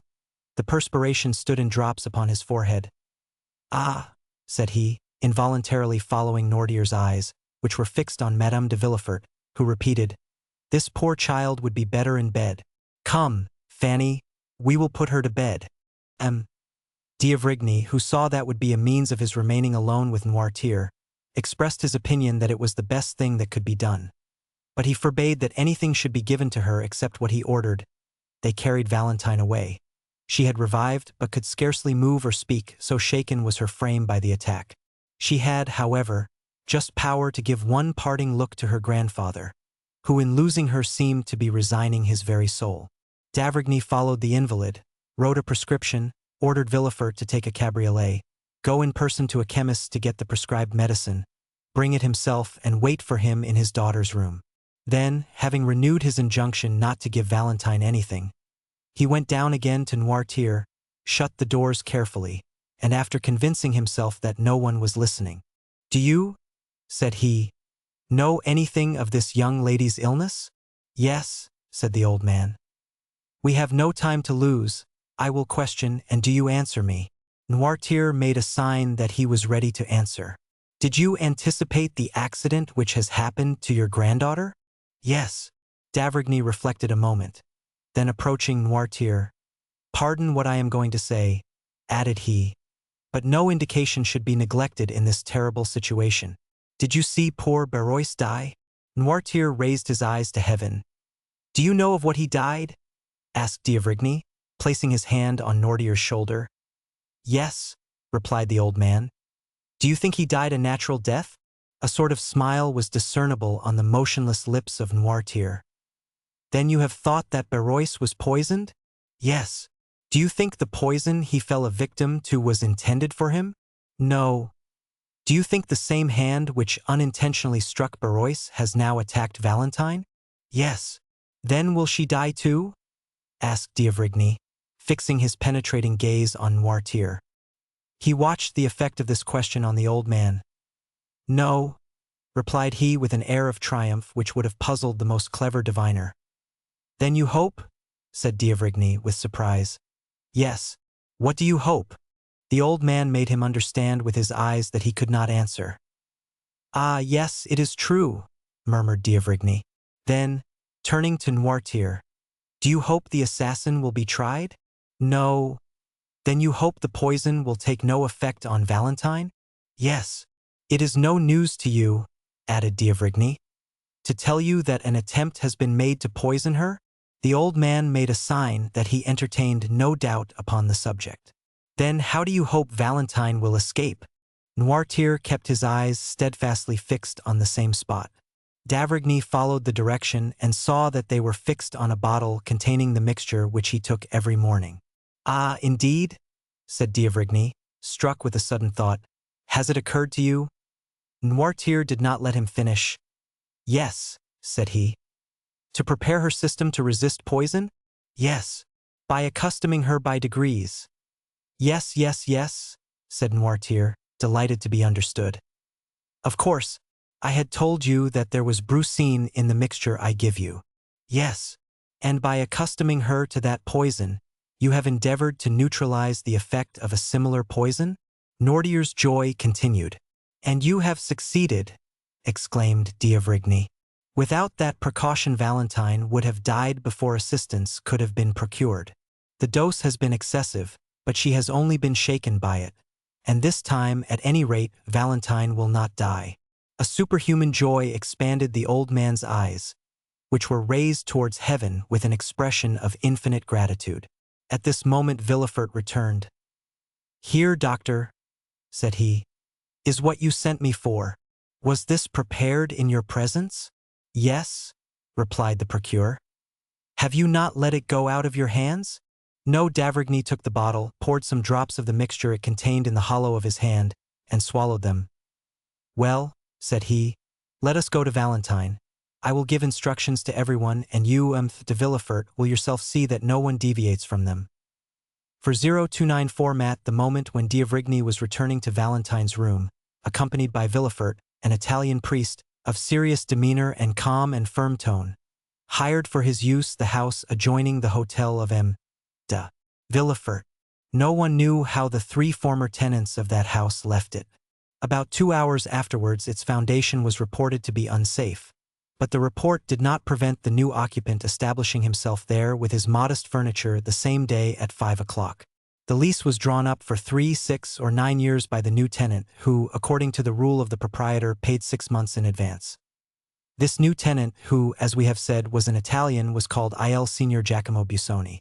Workmen were immediately called in, and that same night the passengers at the end of the faubourg saw with surprise that carpenters and masons were occupied in repairing the lower part of the tottering house. Chapter 95. Father and daughter. We saw in a preceding chapter how Madame Danglars went formally to announce to Madame de Villefort the approaching marriage of Eugénie Danglars and M. Andrea Cavalcanti. This formal announcement, which implied or appeared to imply the approval of all the persons concerned in this momentous affair, had been preceded by a scene to which our readers must be admitted. We beg them to take one step backward and to transport themselves, the morning of that day of great catastrophes, into the showy, gilded salon we have before shown them, and which was the pride of its owner, Baron Danglars. In this room, at about 10 o'clock in the morning, the banker himself had been walking to and fro for some minutes thoughtfully and in evident uneasiness, watching both doors and listening to every sound.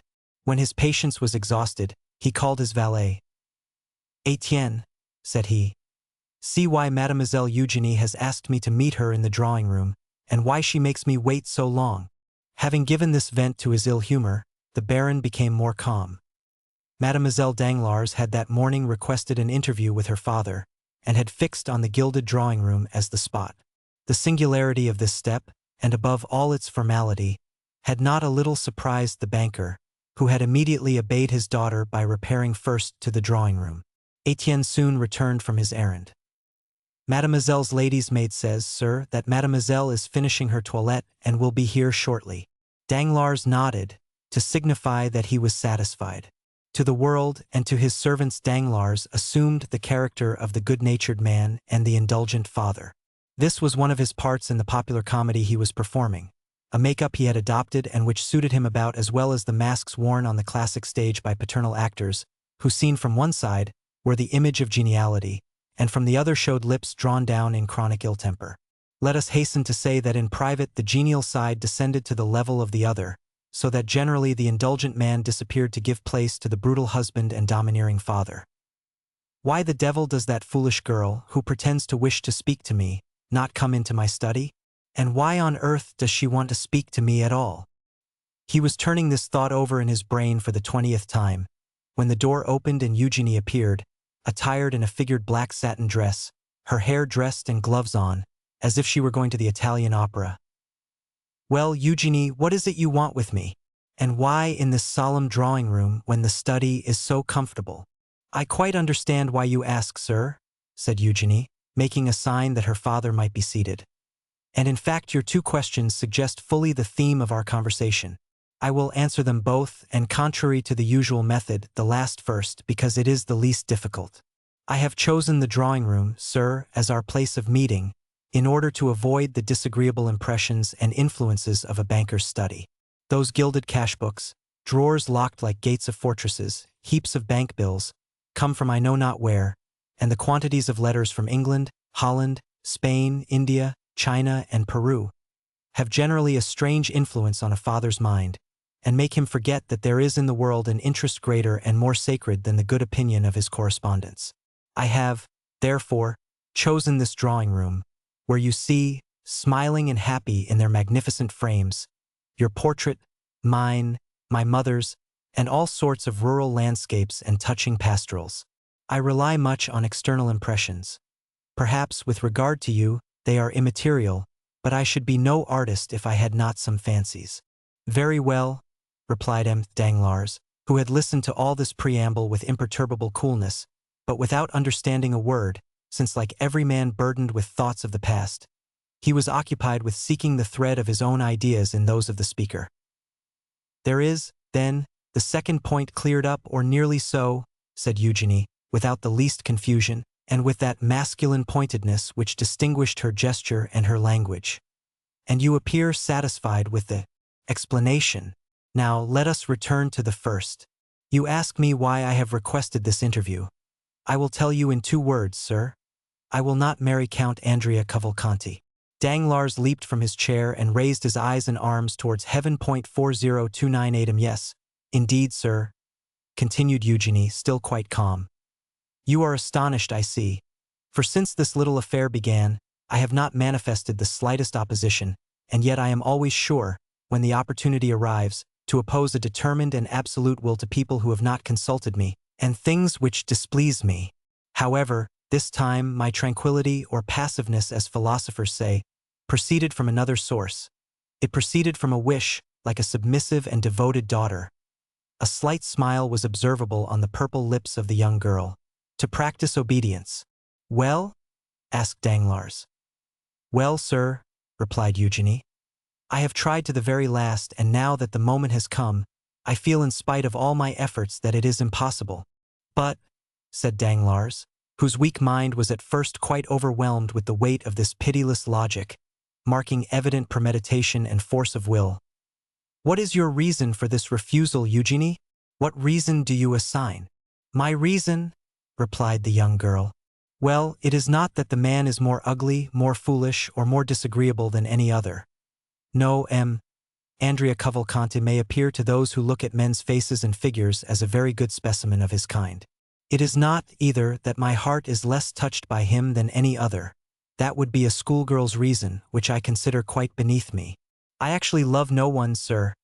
You know it, do you not? I do not then see why, without real necessity, I should encumber my life with a perpetual companion. Has not some sage said, "Nothing too much?" And another, "I carry all my effects with me"? I have been taught these two aphorisms in Latin and in Greek. One is, I believe, from Phaedrus and the other from Bias. Well, my dear father, in the shipwreck of life, for life is an eternal shipwreck of our hopes, I cast into the sea my useless encumbrance, that is all, and I remain with my own will, disposed to live perfectly alone, and consequently perfectly free. Unhappy girl, murmured Danglars, turning pale, for he knew from long experience the solidity of the obstacle he had so suddenly encountered. Unhappy girl, replied Eugénie. Unhappy girl, do you say, sir? No, indeed. The exclamation appears quite theatrical and affected. Happy, on the contrary, for what am I in want of? The world calls me beautiful. It is something to be well received. I like a favorable reception. It expands the countenance, and those around me do not then appear so ugly. I possess a share of wit and a certain relative sensibility, which enables me to draw from life in general, for the support of mine, all I meet with that is good, like the monkey who cracks the nut to get at its contents. I am rich, for you have one of the first fortunes in France. I am your only daughter, and you are not so exacting as the fathers of the Porte Saint-Martin and Gaieté, who disinherit their daughters for not giving them grandchildren. Besides, the provident law has deprived you of the power to disinherit me, at least entirely, as it has also of the power to compel me to marry monsieur this or monsieur that. And so, being beautiful, witty, somewhat talented, as the comic operas say, and rich, and that is happiness, sir. Why do you call me unhappy? Danglars, seeing his daughter smiling, and proud even to insolence, could not entirely repress his brutal feelings, but they betrayed themselves only by an exclamation. Under the fixed and inquiring gaze leveled at him from under those beautiful black eyebrows, he prudently turned away and calmed himself immediately, daunted by the power of a resolute mind. Truly, my daughter, replied he with a smile, you are all you boast of being, excepting one thing. I will not too hastily tell you which, but would rather leave you to guess it. Eugénie looked at Danglars, much surprised that one flower of her crown of pride, with which she had so superbly decked herself, should be disputed. My daughter, continued the banker, you have perfectly explained to me the sentiments which influence a girl like you, who is determined she will not marry. Now it remains for me to tell you the motives of a father like me, who has decided that his daughter shall marry. Eugénie bowed, not as a submissive daughter, but as an adversary prepared for a discussion. My daughter, continued Danglars, when a father asks his daughter to choose a husband, he has always some reason for wishing her to marry. Some are affected with the mania of which you spoke just now, that of living again in their grandchildren. This is not my weakness, I tell you at once. Family joys have no charm for me. I may acknowledge this to a daughter whom I know to be philosophical enough to understand my indifference, and not to impute it to me as a crime. This is not to the purpose, said Eugénie. Let us speak candidly, sir. I admire candor. Oh, said Danglars. I can, when circumstances render it desirable, adopt your system, although it may not be my general practice. I will therefore proceed. I have proposed to you to marry, not for your sake, for indeed I did not think of you in the least at the moment you admire candor, and will now be satisfied, I hope, but because it suited me to marry you as soon as possible on account of certain commercial speculations I am desirous of entering into. Eugénie became uneasy. 40302 It is just as I tell you, I assure you, and you must not be angry with me, for you have sought this disclosure. I do not willingly enter into arithmetical explanations with an artist like you, who fears to enter my study lest she should imbibe disagreeable or anti-poetic impressions and sensations. But in that same banker's study, where you very willingly presented yourself yesterday to ask for the 1,000 francs I give you monthly for pocket money, you must know, my dear young lady, that many things may be learned, useful even to a girl who will not marry. There one may learn, for instance, what, out of regard to your nervous susceptibility, I will inform you of in the drawing-room, namely, that the credit of a banker is his physical and moral life, that credit sustains him as breath animates the body, and M. de Monte Cristo once gave me a lecture on that subject which I have never forgotten. There we may learn that as credit sinks, the body becomes a corpse. And this is what must happen very soon to the banker who is proud to own so good a logician as you for his daughter. But Eugenie, instead of stooping, drew herself up under the blow. Ruined? Said she. Exactly, my daughter. That is precisely what I mean, said Danglars, almost digging his nails into his breast, while he preserved on his harsh features the smile of the heartless though clever man. Ruined, yes, that is it. Ah, said Eugenie. Yes, ruined. Now it is revealed. This secret so full of horror, as the tragic poet says. Now, my daughter, learn from my lips how you may alleviate this misfortune, so far as it will affect you. Oh, cried Eugenie, you are a bad physiognomist, if you imagine I deplore on my own account the catastrophe of which you warn me. I ruined? And what will that signify to me? Have I not my talent left? Can I not, like Pasta, Malibran, Grisi, acquire for myself what you would never have given me, whatever might have been your fortune, 100 or 150,000 livres per annum, for which I shall be indebted to no one but myself, and which, instead of being given as you gave me those poor 12,000 francs, with sour looks and reproaches for my prodigality, will be accompanied with acclamations, with bravos, and with flowers? And if I do not possess that talent, which your smiles prove to me you doubt, should I not still have that ardent love of independence, which will be a substitute for wealth, and which in my mind supersedes even the instinct of self-preservation? No, I grieve not on my own account. I shall always find a resource. My books, my pencils, my piano, all the things which cost but little, and which I shall be able to procure, will remain my own. Do you think that I sorrow for Madame Danglars? Undeceive yourself again. Either I am greatly mistaken, or she has provided against the catastrophe which threatens you, and which will pass over without affecting her.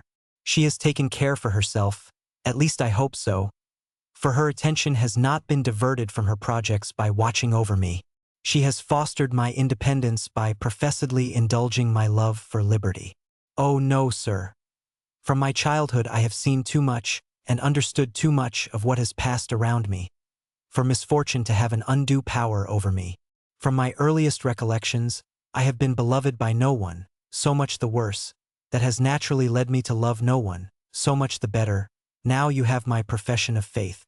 Then, said Danglars, pale with anger, which was not at all due to offended paternal love. Then, mademoiselle, you persist in your determination to accelerate my ruin? Your ruin? I accelerate your ruin? What do you mean? I do not understand you. So much the better. I have a ray of hope left. Listen. I am all attention, said Eugenie, looking so earnestly at her father that it was an effort for the latter to endure her unrelenting gaze. M. Cavalcanti, continued Danglars, is about to marry you and will place in my hands his fortune, amounting to 3,000,000 livres. That is admirable, said Eugenie with sovereign contempt, smoothing her gloves out one upon the other. You think I shall deprive you of those 3,000,000s, said Danglars. But do not fear it.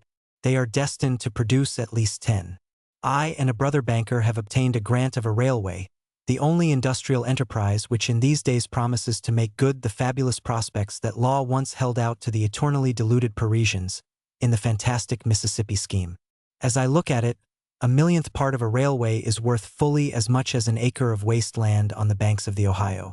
We make in our case a deposit on a mortgage which is an advance, as you see, since we gain at least 10, 15, 20, or 100 livres worth of iron in exchange for our money. Well, within a week I am to deposit 4 millions for my share.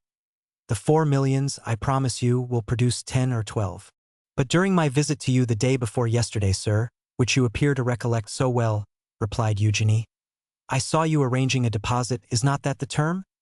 Of 5 millions and a half. You even pointed it out to me in 2 drafts on the treasury, and you were astonished that so valuable a paper did not dazzle my eyes like lightning. Yes, but those 5 millions and a half are not mine, and are only a proof of the great confidence placed in me. My title of popular banker has gained me the confidence of charitable institutions, and the 5 millions and a half belong to them. At any other time I should not have hesitated to make use of them, but the great losses I have recently sustained are well known, and, as I told you, my credit is rather shaken. That deposit may be at any moment withdrawn, and if I had employed it for another purpose, I should bring on me a disgraceful bankruptcy. I do not despise bankruptcies, believe me, but they must be those which enrich, not those which ruin. Now, if you marry M. Cavalcanti and I get the 3 millions, or even if it is thought I am going to get them, my credit will be restored and my fortune, which for the last month or two has been swallowed up in gulfs which have been opened in my path by an inconceivable fatality, will revive. Do you understand me? Perfectly. You pledge me for 3 millions, do you not? The greater the amount, the more flattering it is to you. It gives you an idea of your value. Thank you. One word more, sir. Do you promise me to make what use you can of the report of the fortune M. Cavalcanti will bring without touching the money? This is no act of selfishness, but of delicacy. I am willing to help rebuild your fortune, but I will not be an accomplice in the ruin of others. But since I tell you, cried Danglars, that with these 3 million, do you expect to recover your position, sir, without touching those 3 million? I hope so, if the marriage should take place and confirm my credit. Shall you be able to pay M. Cavalcanti the 500,000 francs you promise for my dowry? He shall receive them on returning from the mayor's 20. Very well. What next? What more do you want? I wish to know if, in demanding my signature, you leave me entirely free in my person? Absolutely. Then, as I said before, sir, very well, I am ready to marry M. Cavalcanti. But what are you up to? Ah, that is my affair. What advantage should I have over you, if knowing your secret I were to tell you mine? Danglars bit his lips. Then, said he, you are ready to pay the official visits, which are absolutely indispensable? Yes, replied Eugenie. And to sign the contract in 3 days? Yes. Then, in my turn, I also say, very well. Danglars pressed his daughter's hand in his. But, extraordinary to relate, the father did not say, thank you, my child, nor did the daughter smile at her father. Is the conference ended? Asked Eugenie. Rising, Danglars motioned that he had nothing more to say. 5 minutes afterwards the piano resounded to the touch of Mademoiselle d'Armilly's fingers, and Mademoiselle Danglars was singing Brabantio's malediction on Desdemona. At the end of the piece Etienne entered, and announced to Eugenie that the horses were to the carriage, and that the Baroness was waiting for her to pay her visits. We have seen them at Villefort's. They proceeded then on their course.